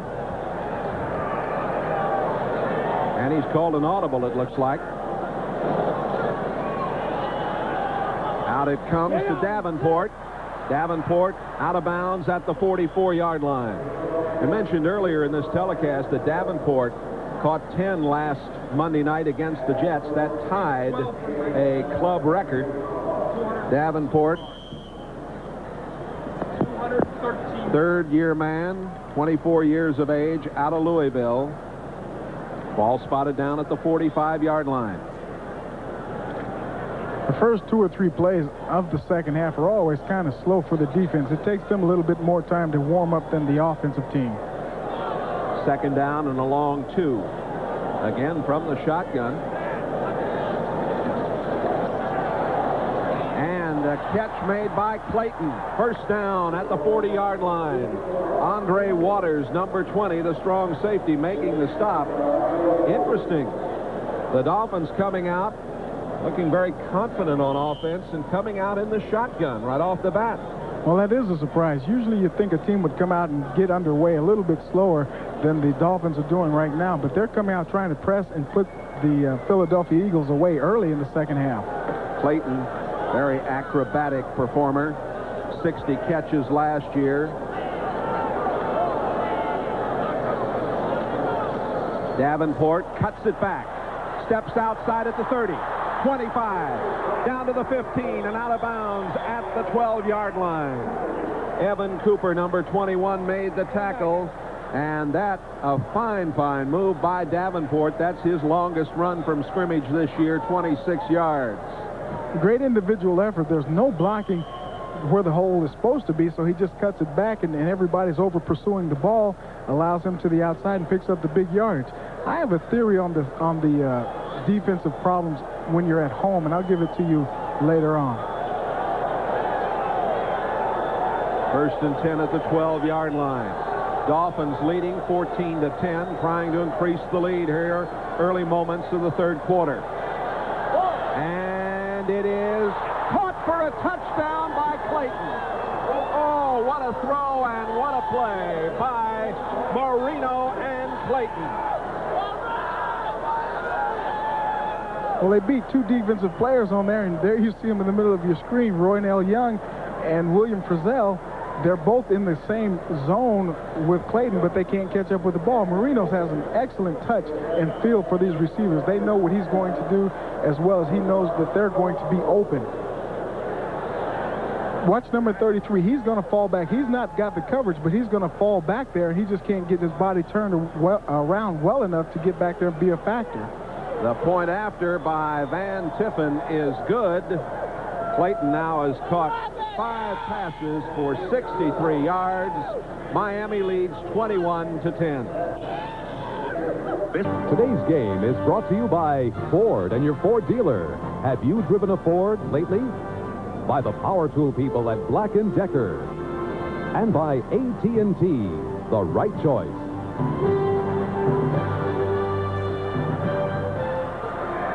The Dolphins up 21-10. Van Tiffen to kick off. Orson Carter to receive.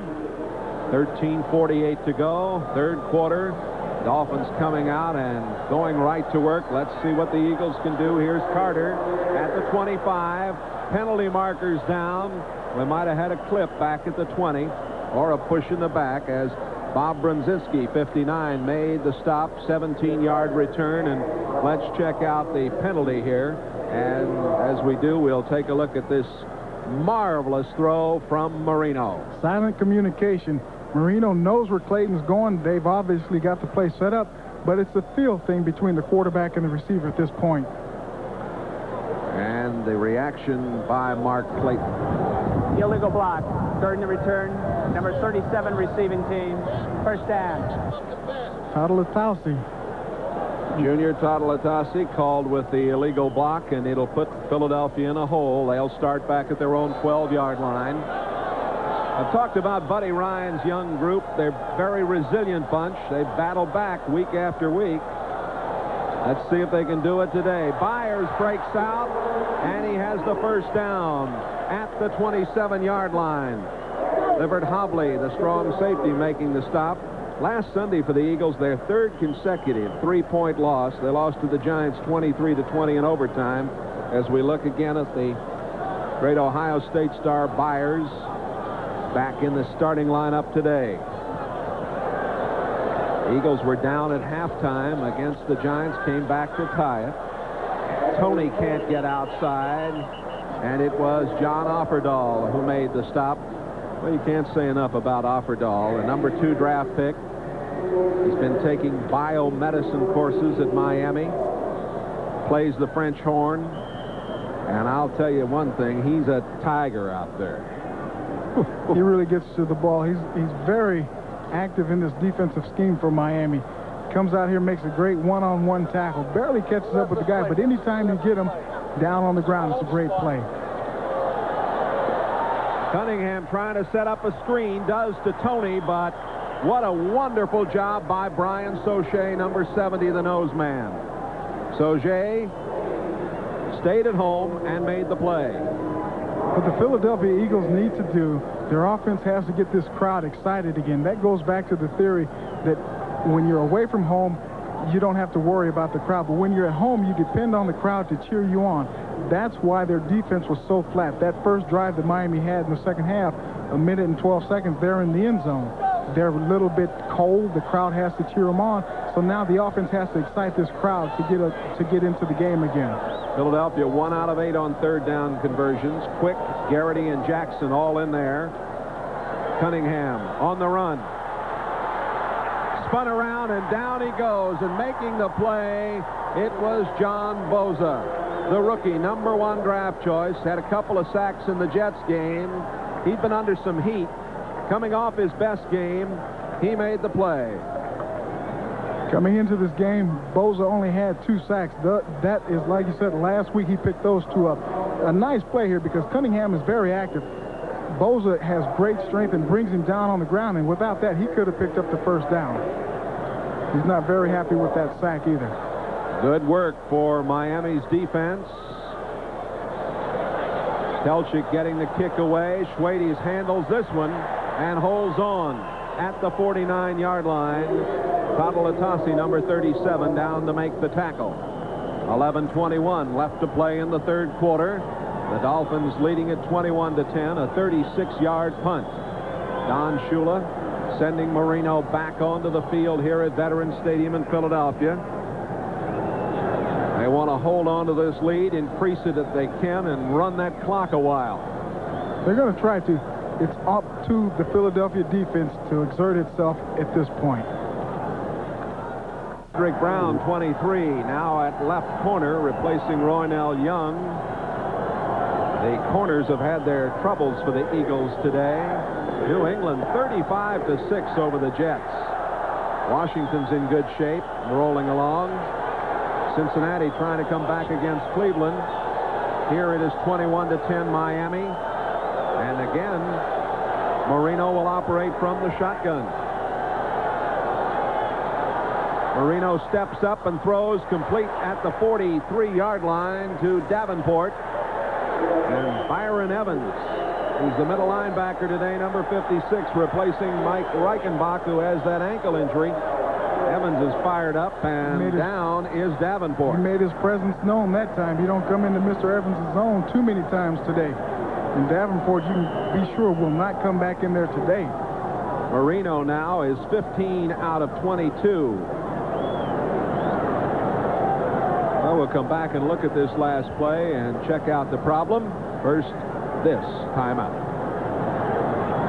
56 in the middle of your screen in the green. Byron Evans. Watch him follow Marino's pass to Davenport and make the collision there. That sends Davenport to the sideline, and Byron Evans is very happy. And the handoff here to Woody Bennett. Bennett banging his way, and Miami will try to run some clock here and move toward the end zone. Tom Toth, number 76, with a good block at right guard. Gary Cobb, the tackle, number 50. The Philadelphia Eagles are very flat right now. They need another big play. Byron Evans thought that hit would inspire this defense to fire itself up and get going again. But Miami is still moving the ball downfield, which is what they want to do. Davenport went off under his own power, and we get word he just had the wind knocked out of him. He's okay. Marino 15 of 22. First and 10 at the 37-yard line. Out into the flat it goes to Hampton. Lorenzo down the sideline, knocked out of bounds over there by Cobb, number 50. It's another Miami first down, and the Dolphins are beginning to get their game in shape. They really are. That offensive line is now giving Marino a lot more time. Not that he needs it, because he's throwing the little flat patterns to the back, the little circle routes and whatnot, and picking up the big first down yardage. 16 yards on the play. We have 10 minutes left to play in the third quarter. Dolphins leading at 21-10. Bennett and Stratford in there with Marino. Clayton to the right side. Duper set left. Looking all the way for Clayton, and he has got it. Touchdown, Miami!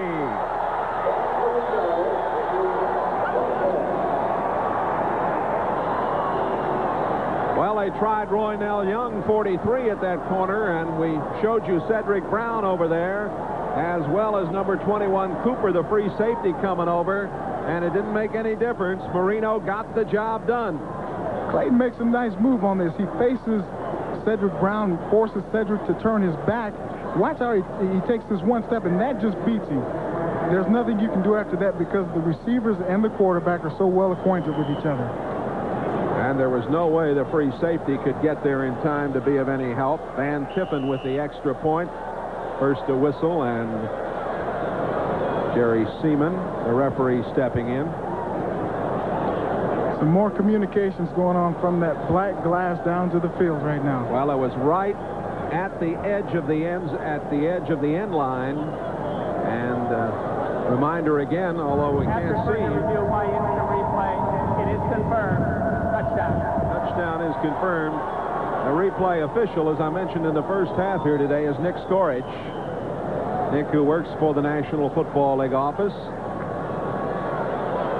Former coach here.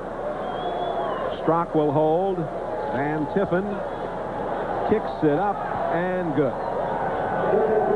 Tiffin playing for the injured Claude Reves. Marino's now 17 out of 24, 286 yards. Miami leads it 28-10. The Black & Decker. And Marino rolls out in a slow pocket.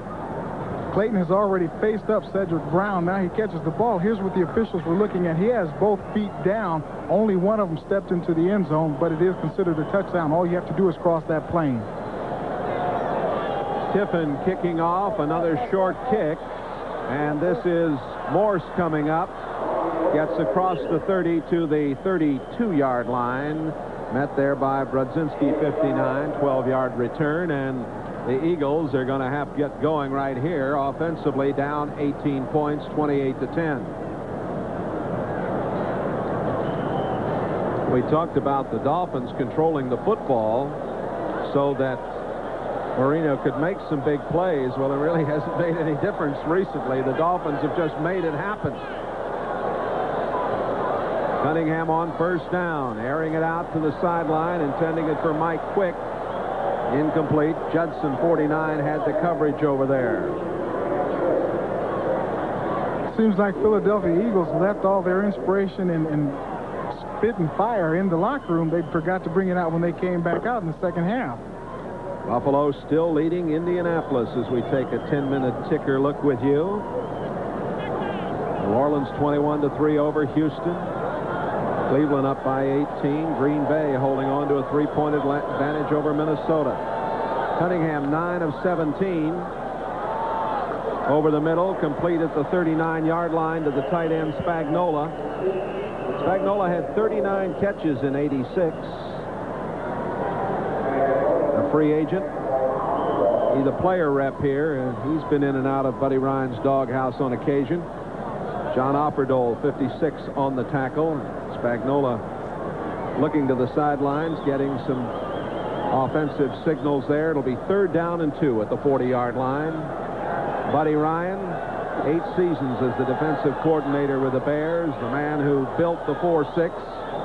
They're 1 out of 9 on 3rd down conversions, and this time it's first down, the pass going from Cunningham to Byers. Hobley got to Byers, but it's a first down for Philadelphia. The chains move. Clock stopped with 8:58 left to play in the 3rd quarter. Halfway through this 3rd quarter, Miami has had the ball for less than 3 minutes and scored 14 points. Philadelphia has to keep this ball and get into the end zone and then get a turnover or something to inspire itself to another 6 points.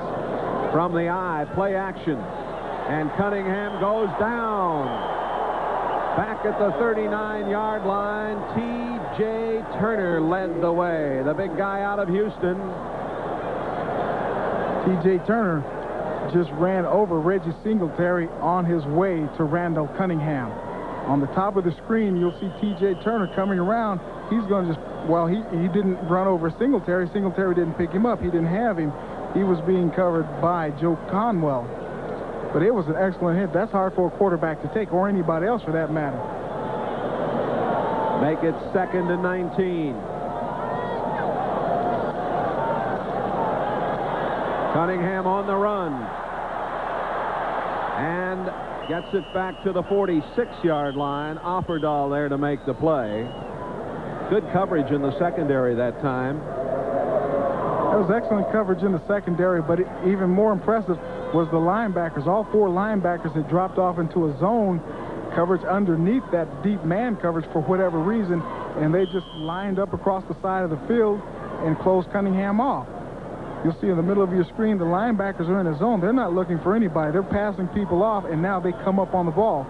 Usually when a quarterback is out of the pocket like that and he pump fakes like Randall Cunningham does, you jump up off your feet. That time they stayed down on the ground and made the play. 3rd down, 13. Cunningham down again. T.J. Turner. Boza back there congratulating him. And all of a sudden, this defensive line of the Dolphins asserting themselves here in the 3rd quarter. The 4th sack. Turner had 2 sacks coming into today. Oh, what's going on? Nobody's blocking T.J. Turner. He just beats his man. He beats the center. and there's nobody behind him. It's an easy sack for him. Winning the battle with Gary Feary. Schwades on the return. Penalty marker goes down as Schwades gets it back near the 40-yard line. Bobby Morse again doing a good job, number 36 on the tackle, and let's see what the infraction is about here. Push in the back. It's amazing how often we have this call on punting in the National Football League. It occurs, I don't know what the stats are, but it seems to me 50% of the time, doesn't it? At least 50% of the time on any kicking play. Wow. Clock. Turn to return. Number 24 receiving team. First down. The call against Thompson of the Miami Dolphins. We've got a timeout. Miami leads 28-10.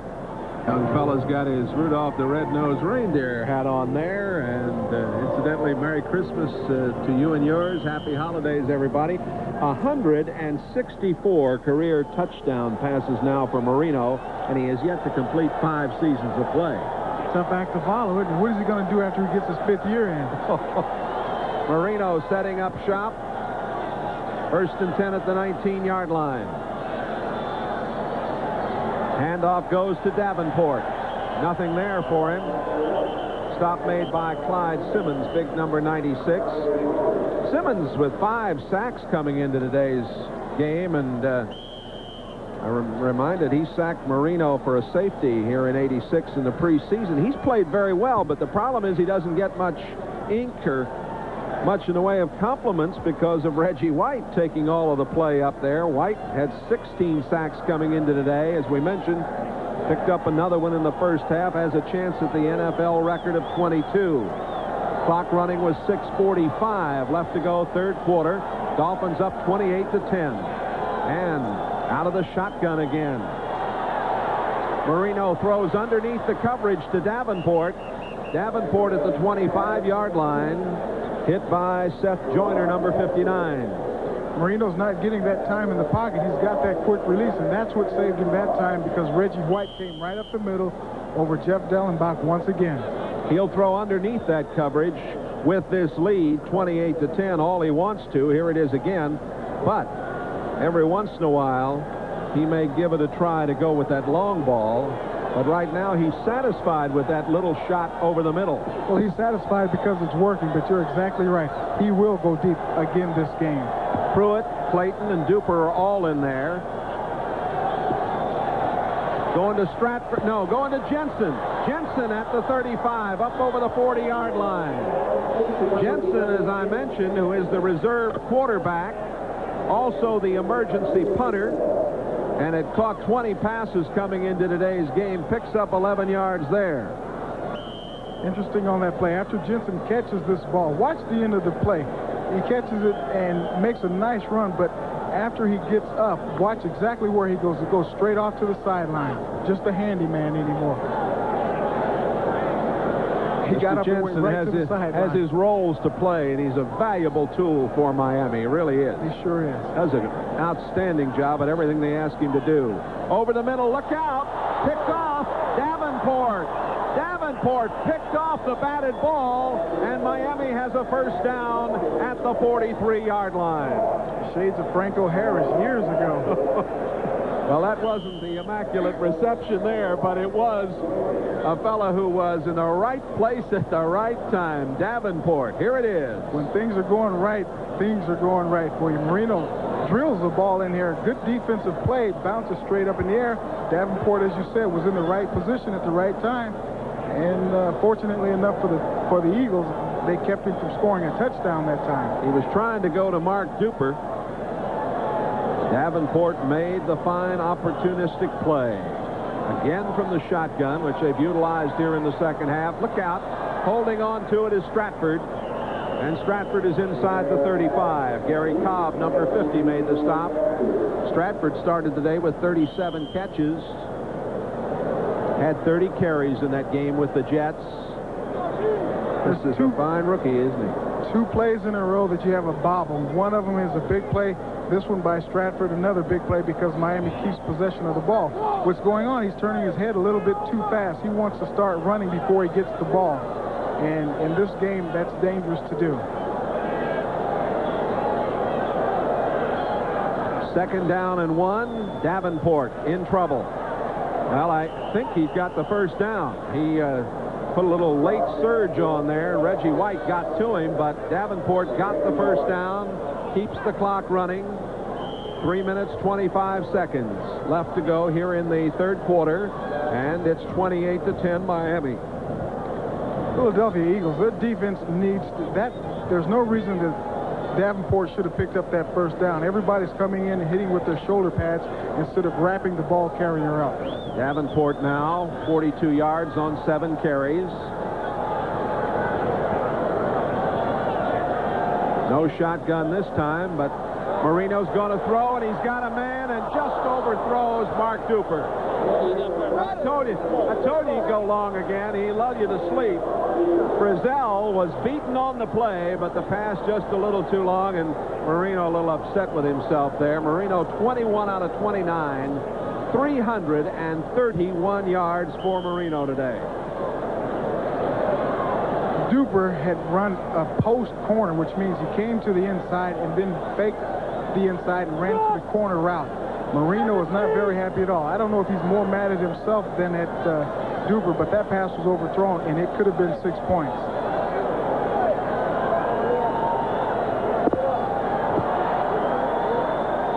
Another audible by Marino. 2nd and 10 with the spread formation over the middle through the hands of James Pruitt. Ball was right there, but Pruitt couldn't hold on. Marino now in his career, and he's still in his 5th season, 25 games over 300 yards. Oh, he is in very impressive company there. Tying Sonny Jurgensen. Jurgie played a lot longer than 5 seasons. To get those 25 games, you bet he did. It's amazing. 3rd down and 10. Wide receivers spread out all over the field. Everybody markers. Everybody jumped. This game has had relatively few penalties. Gary Seaman, the illegal motion against Miami, and one of the Dolphins is shaken up at the 37-yard line, number 72. Ronnie Lee. Lee, who played at Baylor, had a couple of stints with these Miami Dolphins. They picked him up in a trade from Atlanta in '84. He was a tight end, actually, 79 through 82. The attendance has been announced here. Was a sellout. They sold the 66,592 tickets, and 63,481 showing up for this action this afternoon, watching along with you. Well, they had to be pretty impressed with the first half, but in the second half, there's not much going on as far as the Philadelphia Eagles are concerned. Well, the Fiesta Bowl's got a dandy matchup. The Cornhuskers of Tom Osborne and that Florida State team. Many people think they might be as good as anybody. The Rose, USC, and Michigan State in the Granddaddy. And, of course, then the national championship game from the Orange Bowl in Miami, Oklahoma and the Hurricanes. A great bowl lineup on New Year's Day on NBC Sports. Well, Lee limping off, and he'll be replaced by Mark Dennis, the rookie from Illinois. It looks like he's real tight on that leg. I tell you what, it's not very good news for the Miami Dolphins. They can ill afford to lose another top lineman. Ronnie Lee just seems like he pulls up there on the right of your screen, number 72. He just pulls up and lays down. He keeps it kind of straight out, so there's something wrong, maybe just a pulled muscle or something like that. Miami has a 3rd and 15 coming up at the 37-yard line of the Eagles. Miami 2 for 6 in third down conversions this afternoon. Jensen is back in the lineup. You always have to watch on these third down plays if he is. Pruitt is in there, 82, and let's see if Jensen is out there. when they come out. He's out there. Yeah. Jensen, I'm reminded, is from this area, from Doylestown, Pennsylvania. Played there at Central Bucks West High. Long count. Marino may have audibled again. Goes over the middle, and it is incomplete. And a fine play by Evan Cooper. Cooper playing for Terry Hogue at that free safety spot. Cooper, of course, a Floridian who went to school at Michigan, doing a good job. Pass intended for Pruitt. There's Evan Cooper. He has good position on Pruitt this time, and he watches Pruitt all the way down the field instead of watching Marino. Then at the last second, he reaches his hand out and knocks the ball away. Reggie Roby with the punt that goes out of bounds at about the 20-yard line. Roby's had a light day of work. Roby coming in, had that hamstring injury in preseason, averaging 43.8. That's just a 17-yarder. For Reggie Roby, that was an ugly punt, too. I mean, usually he puts them way up in the air. Here's that replay we weren't able to finish a moment ago, Michael. Evan Cooper makes an excellent play there. The reason he made that and everybody else is getting beat for touchdowns, he was watching his man in man-to-man coverage, which is what you're supposed to do. You don't look at the quarterback. Over the middle, Keith Byers. Byers to the 27-yard line. John Offerdahl, number 56, on the tackle. Always a wonderful crew of people to work with support-wise here in Philadelphia. Our old friend Bill Friel spotting for us. His mother today celebrating a birthday, 88 years of age. Happy birthday. And Bill, it's always nice to be with you. Always nice to come to this wonderful city. Byers, 3 catches, 17 yards, 2 down and 2. Over the middle, Spagnola. You know, we'd expected to see a lot of Jimmy Giles today, and we haven't seen very much of him. Spagnola has hung in there. David Fry in at a linebacker spot. Number 53 made the play. Well, the reason you haven't seen Giles is because Spagnola is getting the job done. As long as he's doing the job, Buddy Ryan says, if you're not doing the job, I'll go find somebody who is. Ryan does an excellent job of playing mind games with his people. Oh, he sure does. If you want to play for me, you better go out and play for me. I mean, it's that simple. First down at the 34-yard line with a minute to play, third quarter. Miami leads 28-10. Cunningham up over the middle, through Spagnola's hands. That would have been a tough catch, but he might have made it, and it might have been enough for the first down. Scott Nicholas, the reserve linebacker, excellent long snapper, getting a chance to play a little bit. Number 52, he played at Miami. Those of you in the Florida area are well aware of that. Cunningham glancing to the sidelines. I mentioned earlier he's been calling a lot of his own plays. New England now with 42. And they're in command. Washington over Dallas. Buffalo still leading in that game. 35-17 Cleveland. Minnesota and Green Bay tied up 10-10. Always a battle when they get together. Keith Byers took it in and was hit right at the 39-yard line. Hugh Green, 55, and Offerdahl, 56.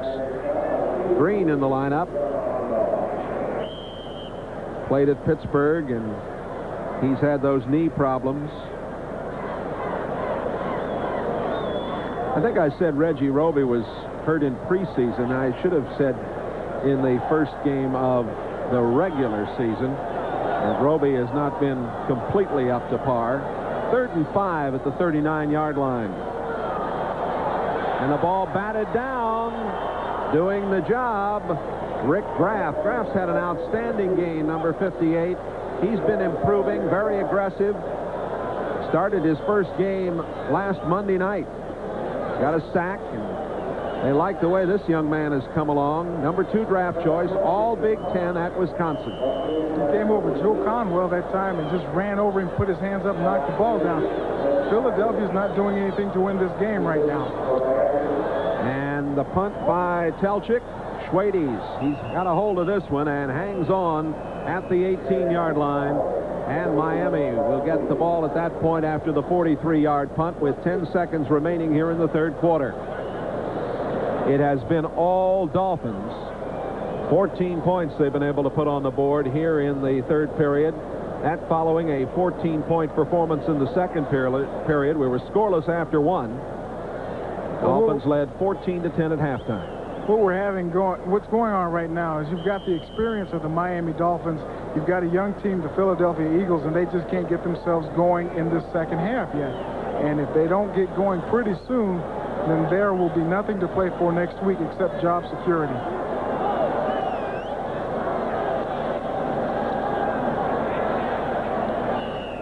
Troy Stratford. Stratford getting a yard. Reggie White made the tackle. Gun sounds. That is the end of the third quarter. 28-10 Miami. We'll be back after this from your local station. The Miami Dolphins, one of the three teams at 6-6. Now Cleveland and Houston and Pittsburgh, one of those teams that get in the playoffs by virtue of winning the AFC Central. And Indianapolis and Denver excluded, of course, there because they lead their divisions. Miami, of course, has got an opportunity to win the division. It's going to be very interesting for these Dolphins. They get the win here today. Pass over the middle, complete at the 25-yard line to Stratford, and he holds on after being hit by Andre Waters, number 20. The Dolphins, if they hold on here, will go to 7-6 and have games remaining with Washington and New England. Philadelphia plays at the Jets and finishes up with Buffalo here. Philadelphia would drop to 5-8, and that would end any hope they have. The Eagles playing their final three games against American Football Conference foes this season. 2 out of 7 on third down conversions for Miami. 3rd and 4 from the 25. And there's Jensen and a first down. Well, they do it so often with him. They insert him into that lineup as a designated catcher, and he gets the job done. And he goes straight back to the sideline. Dan Marino has a nice laugh. Watch number 59, Seth Joyner. He's in the middle of your screen covering Jensen. He was starting to blitz on that. Jensen took off. He had to turn around and try to catch up. He never did.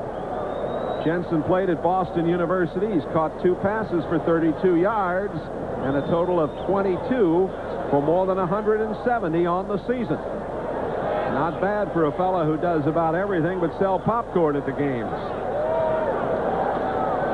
Handoff to Stratford. Nothing there. Stratford hit by Seth Joyner. Joyner out of Texas El Paso's had a fine game today at the left outside linebacker spot. Stratford played at Boston College.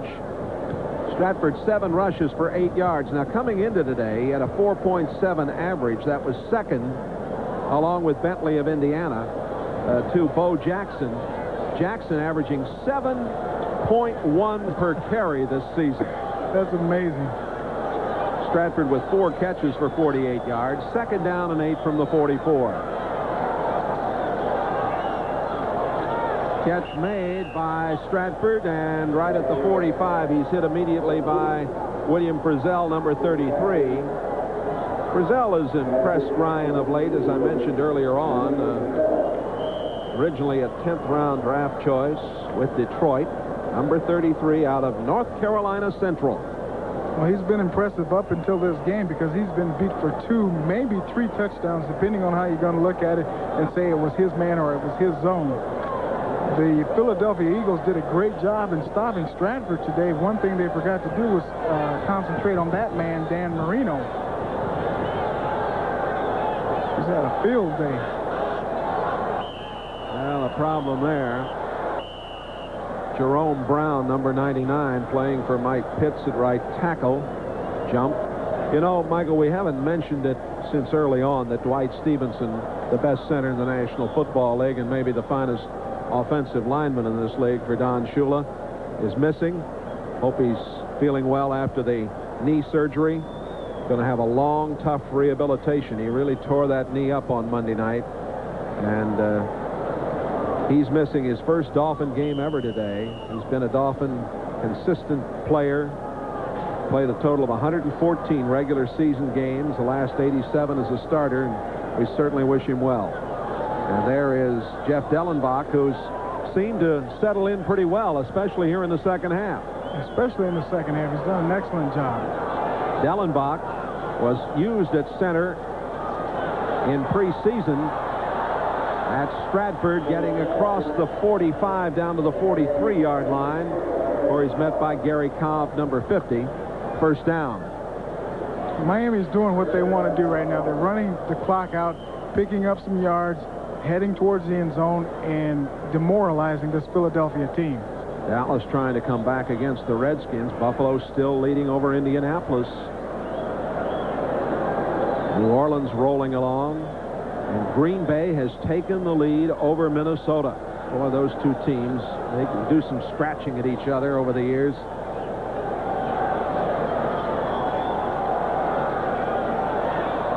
Got the handoff away to Stratford just before he was wrapped.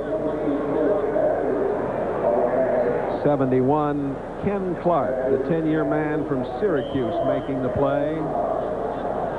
If Jerome Brown had bigger arms, he could have picked up Marino and Stratford and taken them both back into the end zone for a touchdown. He was back there like a shot, got in there before Marino handed the ball off. Fortunately enough for Marino, he got it to Stratford. Buddy Ryan, he's a high school coach in Texas, assistant University of Buffalo and Vanderbilt and Pacific. A teacher and a taskmaster. That's what he is. This throw is almost intercepted by Frizzell. Marino on a couple of occasions today has thrown behind his receivers, and that was the case as he was trying to get it to Mark Clayton. Marino now 24 out of 35. 357 yards.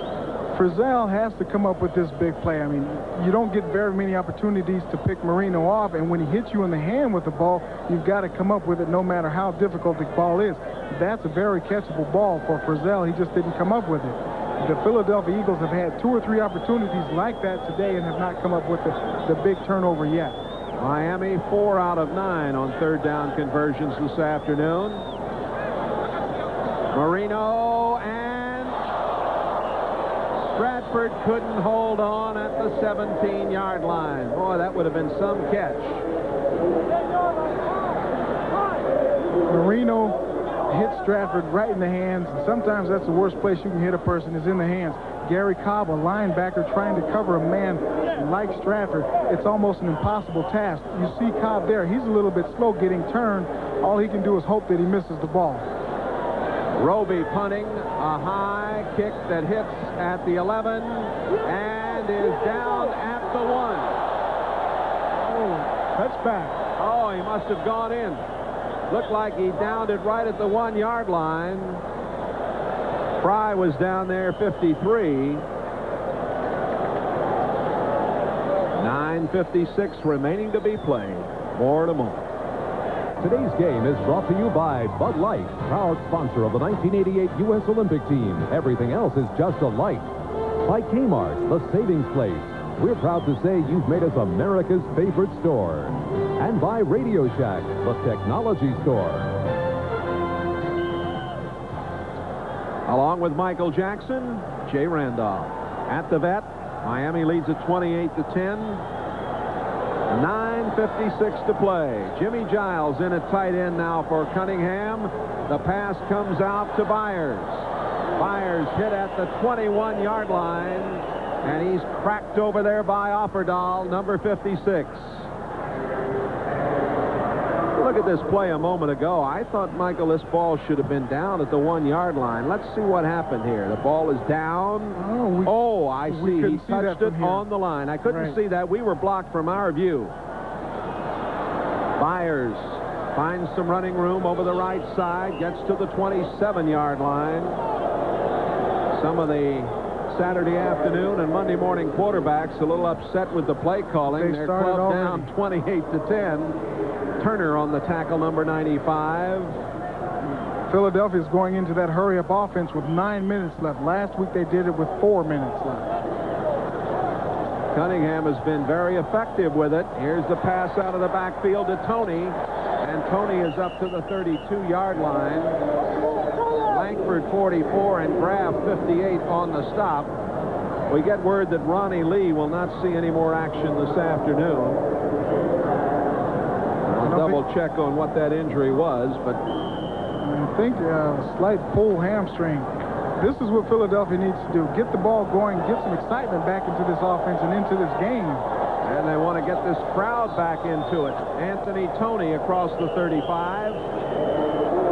At the 37, Offerdahl upended him. If I was coaching this team, I'd have Cunningham stand back for the rest of this game. He'd be in the shotgun. He would not come up under the center because that's a waste of time right now. I'd give him the shotgun. I'd throw the ball, or I'd have Cunningham run it. Cunningham. That's Jimmy Giles. He makes the catch at the 46-yard line. Rick Graff, 58 on the tackle. Giles played at Alcorn. Originally a Houston draft, played for Tampa Bay, came here from Detroit. Buddy Ryan's giving him a new life here, and he indicates that he really is happy to have Giles in his camp. First and 10 from the 46. And incomplete at the 32-yard line. Mike Quick almost came up with it. William Judson converging over there, number 49. Had a collision between two Miami Dolphins, and one of them doesn't get up after that play right now. Is that Blackwood? That is Glenn Blackwood. That is Glenn Blackwood. We'll take a timeout with Miami in the lead. Blackwood on the sidelines coming off. Here's the play. Right of your screen, Glenn Blackwood, number 47, tries to put the boom on Mike Quick. Unfortunately, he put it on himself. He whiplashed his body across Quick. He ends up limping off the field, and they're looking at that knee right now. He's the senior man out there in his 9th season, senior man in that secondary. 33 career interceptions, 29 in regular season. Kadalatasi holds on, and he dropped 4 last Sunday in New York. Donovan Rose playing for Blackwood, number 26 at the free safety spot, making the tackle. He may as well drop that when he only picked up a yard. Well, that's right. You see Cunningham calling the signals in this hurry-up offense. There's one that's dropped by Greg Garrity, and that's unusual for him. Garrity out of Penn State. They call him trash because he usually picks off about anything thrown anywhere around him. Don McNeil, 28, extra defensive back, over there to make the play. Clock stop with 7 minutes remaining in this contest. Miami leads at 28-10, and it's punting time. Telchik will boot the ball to Scott Schwades. Troy Stratford also downfield. They got 2 men back this time.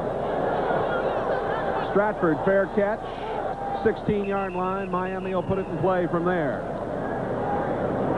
Well, Michael, 3 of the teams in the AFC I want to talk about when we come back. It's 28-10 Miami.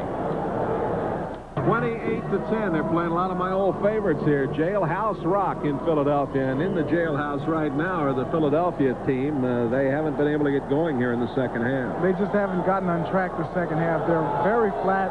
They need a big play to get them started. And who knows where that's going to come from. They need a leader to emerge right now.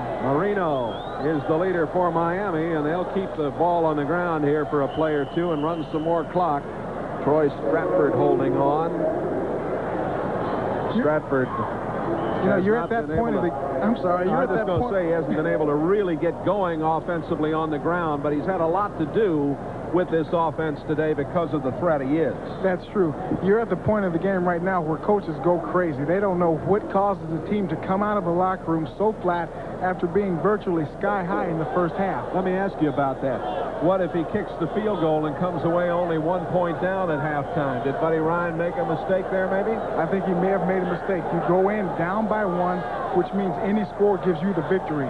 Over the middle, the shot at the 29-yard line intended for Dan Johnson, number 87. Johnson, who played at Iowa State and has been bothered by a foot injury. And they didn't think he was going to be able to play this week. He's battled back very, very well. He goes off now. They had signed on Lewis this week, but turned out didn't need him. Jensen is back into the game. I was talking about the fact there's 7 AFC teams that have better records than Miami. 3 of those teams are going to win division titles. It's going to be very interesting as the Dolphins go to the wire. They've got some numbers stacked against them. And Marino throws that one wide, and wisely so, as Clayton was very well covered, as they have Roynell Young, number 43, back in there at left corner. And getting now, excited. There's going to be a fight now. Well, they got a little... There's going to be a fight. And you've been down on that field many, many, many times with all that equipment on. Why try that with all that on? Well, it depends on where and who you hit as to how much damage you can do. Right now, there's nothing you can do unless you get down on the ground and get dirty in a pile. When you're standing up, the officials can see everything, and you can't hit anything but helmets and pads anyway. Roby to do the punting. He had a 77-yard punt late in November against Buffalo. Morse back to receive. Come on, let's go, baby. Roby bangs it out of there. It's a dandy. Morse back at the 30-yard line. Morse goes down at the 40.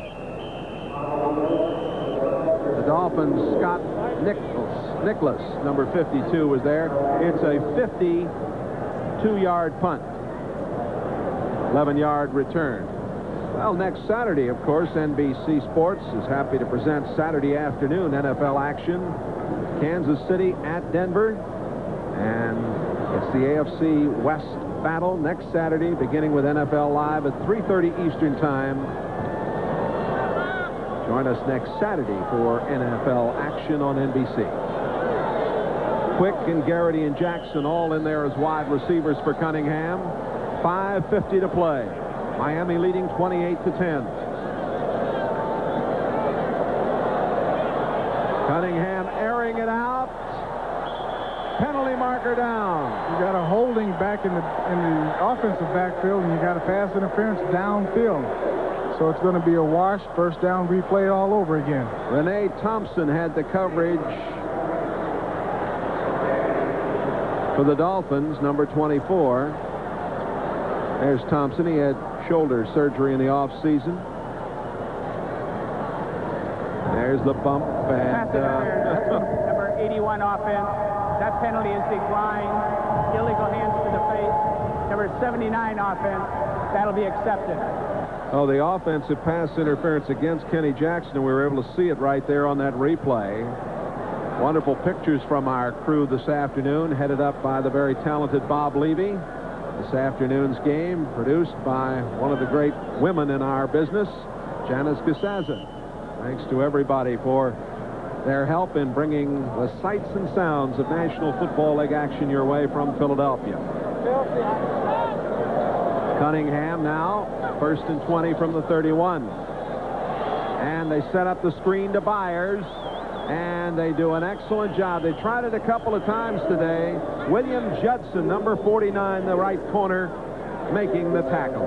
They tried it a couple of times today, and the same thing has happened on both occasions. Nobody on the defense has been knocked down. And if you don't knock the defensive player down, you've got too much pursuit coming to the ball. This is complete up to the 44-yard line. Mike Quick making the catch. Renee Thompson again had the coverage, knocked him out of bounds. We get word about Blackwood, injured a short time ago, the 9-year man from Texas. He is out with an injured leg and will not be back today.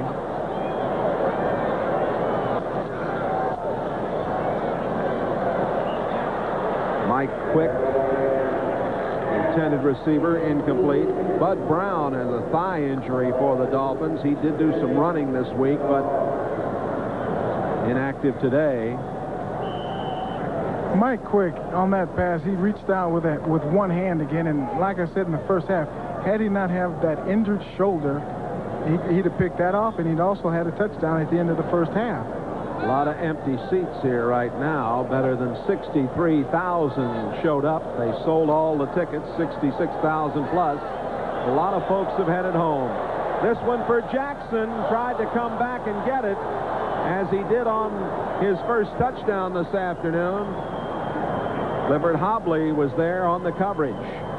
Clock stopped with 4:43 to play. Philadelphia is just right now too young of a team to be able to come back from the adversity that they found themselves in at the end of the first half. Maybe Buddy Ryan should have gone for that field goal instead of the fake field goal. You hate to second guess the coach, but right now that looms large in the prospect of this game. That's your job as an analyst, to second guess coaches now. Well, I guess I just did it. Buffalo in command in the fourth quarter. New England romping. Washington leading Dallas. New Orleans in good shape. Cincinnati trying to battle back with Cleveland up by 11. And Green Bay leads Minnesota 16-10. That now is a final. 28-10 Miami here. If this Miami club wins today in their final two games against Washington and New England, they could earn a wild card berth. One loss would leave Miami 8-7, and that probably wouldn't be good enough. That won't be good enough this year. Any other year, maybe, but not this time. In event of a three-way tie between Buffalo, Miami, and New York, the Bills would win because they have the best record in games played among the three clubs. Hand off to Davenport. Gets one or two. Davenport played at Louisville. Jerome Brown, 99. Reggie White, 92. You know, it's too bad for Philadelphia. They have 3 games. Now they have 2 games left, and those were against the AFC East opponents. If they had won this game and those next 2 games, they could have won the AFC East themselves. They could have won their own league. That's right. Davenport, 43 yards, 8 carries, 29 yards on 3 catches. Woody Bennett and Stratford are in there. The pitch back to Stratford, gets outside. Boy, he made a nice move. And he is brought down at the 37-yard line by Evan Cooper, number 21. Another flag down at the 40. Defensive holding. Philadelphia is just so flat. They're playing just terrible football right now. They're holding on defense. They're giving up too many yards, and they're not being very aggressive. There's the AFC East, and of course we've given Miami a victory here this afternoon to make it 7-6. Number 99 defense. Buffalo is winning. New England is winning. I think we've pretty well documented what the Dolphins have to do. If they win next week and the following week, they're in there. It's going to be a tight race in the AFC East. It is indeed. Most interesting year. The strike has created a lot of strife, a lot of inconsistency, to say the least. To say the least, it has just turned this league upside down. Ball just shy of the 31-yard line. Davenport bangs for 1. 14-10 was the halftime score. Miami in the lead.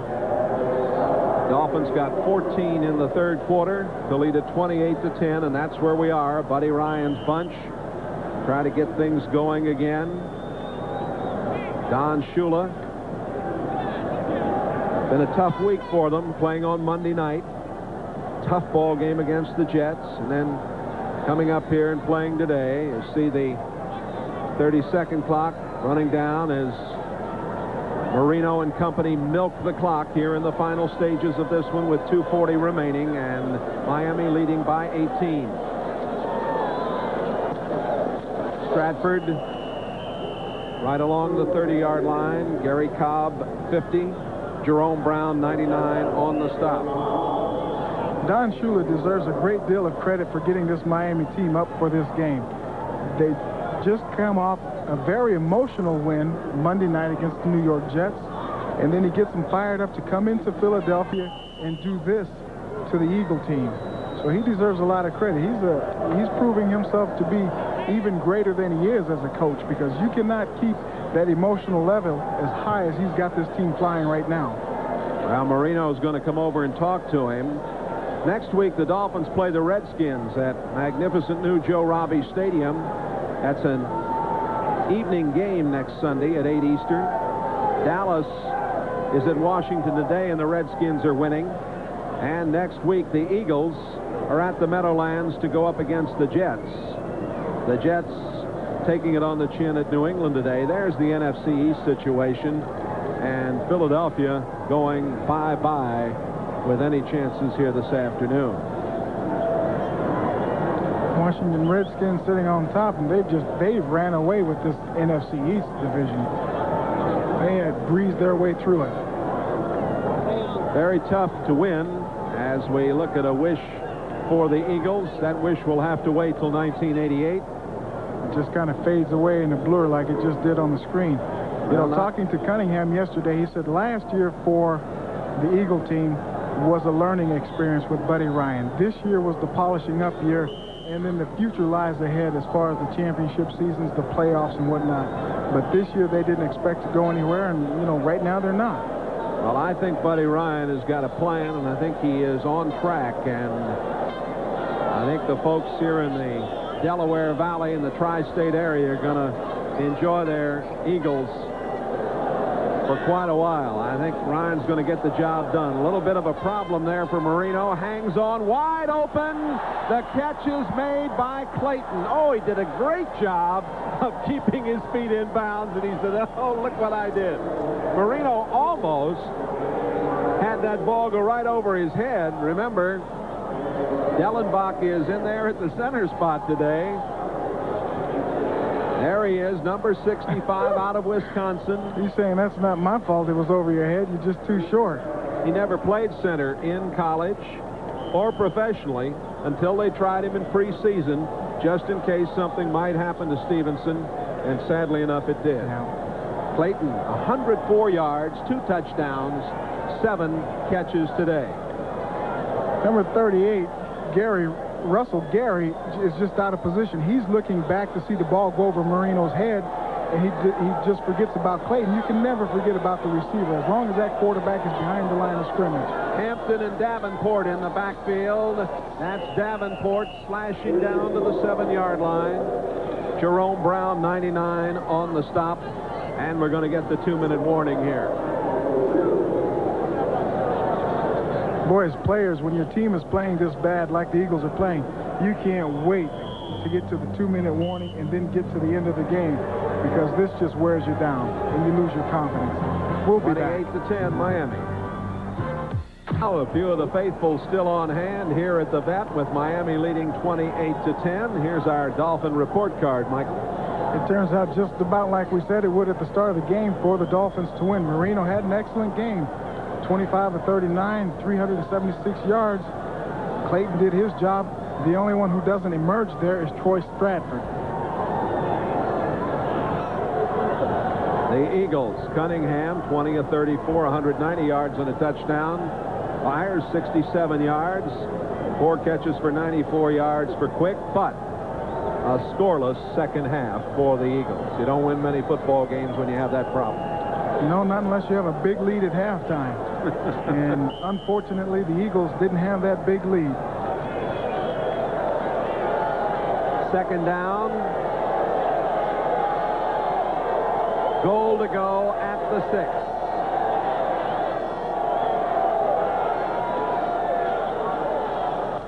That's number 27, Lorenzo Hampton, to the 5-yard line. Bottled up in the middle there. The clock running down. One good thing for the Philadelphia Eagles is that they are a young team. You hate to use that as a player. You hate to use that as an excuse, and it's really not an excuse. That's just the plain truth. They are a young team, and they have their future ahead of them, so they are not to be given up on as far as the fans go. Tom Toth from Western Michigan leaves the game. Back with more in just a moment. To 10, Miami, along with Michael Jackson, Jay Randolph with you as we come down to the end of this one, and it'll go into the victory column for the Dolphins. Pitch back coming, and that is Stratford. Stratford knocked out at about the 3-yard line. Byron Evans, number 56, making the play. He's still pretty fired up, Byron Evans. He's getting to the ball real well. He comes out there and he's got an isolation on Troy Stratford. That he's got his sights set on him. He's going to knock him out of bounds and then talk to him after he gets up. So there's still some excitement in this Philadelphia Eagle team. Going down their roster, they have 36 players on this team, this Philadelphia team, with 4 years or less. It's a very young team. I think when we talked to Buddy Ryan yesterday, timeouts left. It doesn't make any difference at this point. But when we talked to Ryan yesterday, he said this is the youngest club in the league.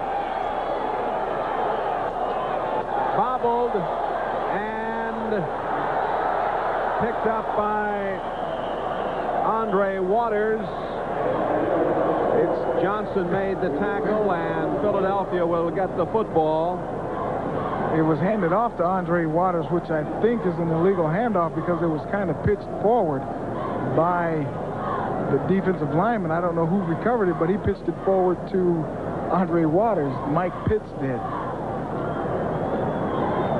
Well, it'll be spotted down at the 16-yard line, and the Eagles get the football down 28-10.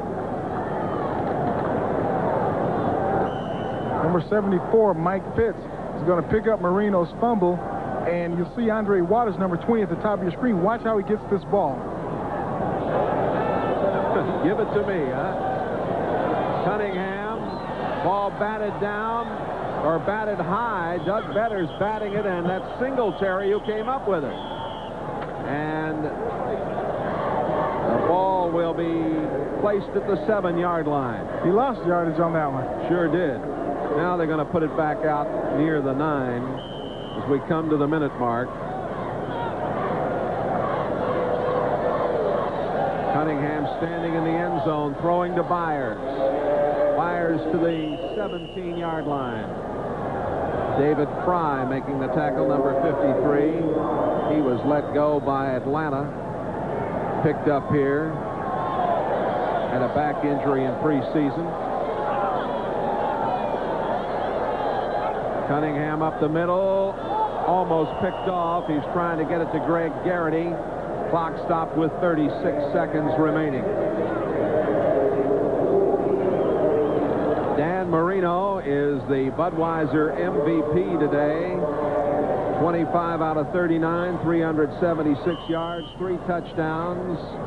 And Budweiser will make a contribution to the United Way on behalf of all the MVPs selected in the National Football League today.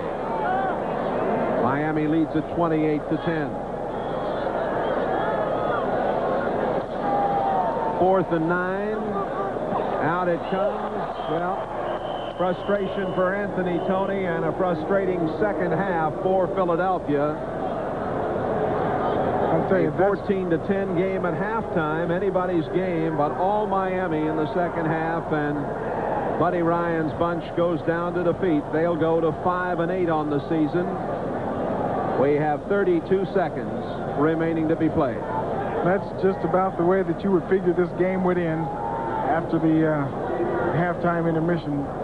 The Eagles just never came out fired up. They never got anything going in the second half. It'd be interesting to see how many yards they gained in the second half.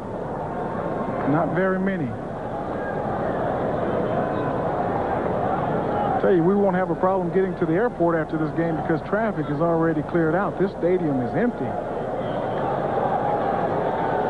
Bennett and Davenport behind Marino. Will try to hold on here and does. I'm reminded today that this is a very big victory for Don Shula, number 270 in his illustrious career. Buddy Ryan heading off. Some of the players visiting. Miami winning it 28-10. Coach Shula, another one in the victory column.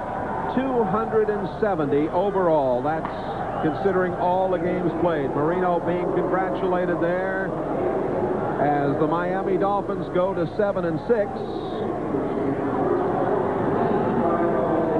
Final score 28-10 Miami. In a minute, we'll review today's game.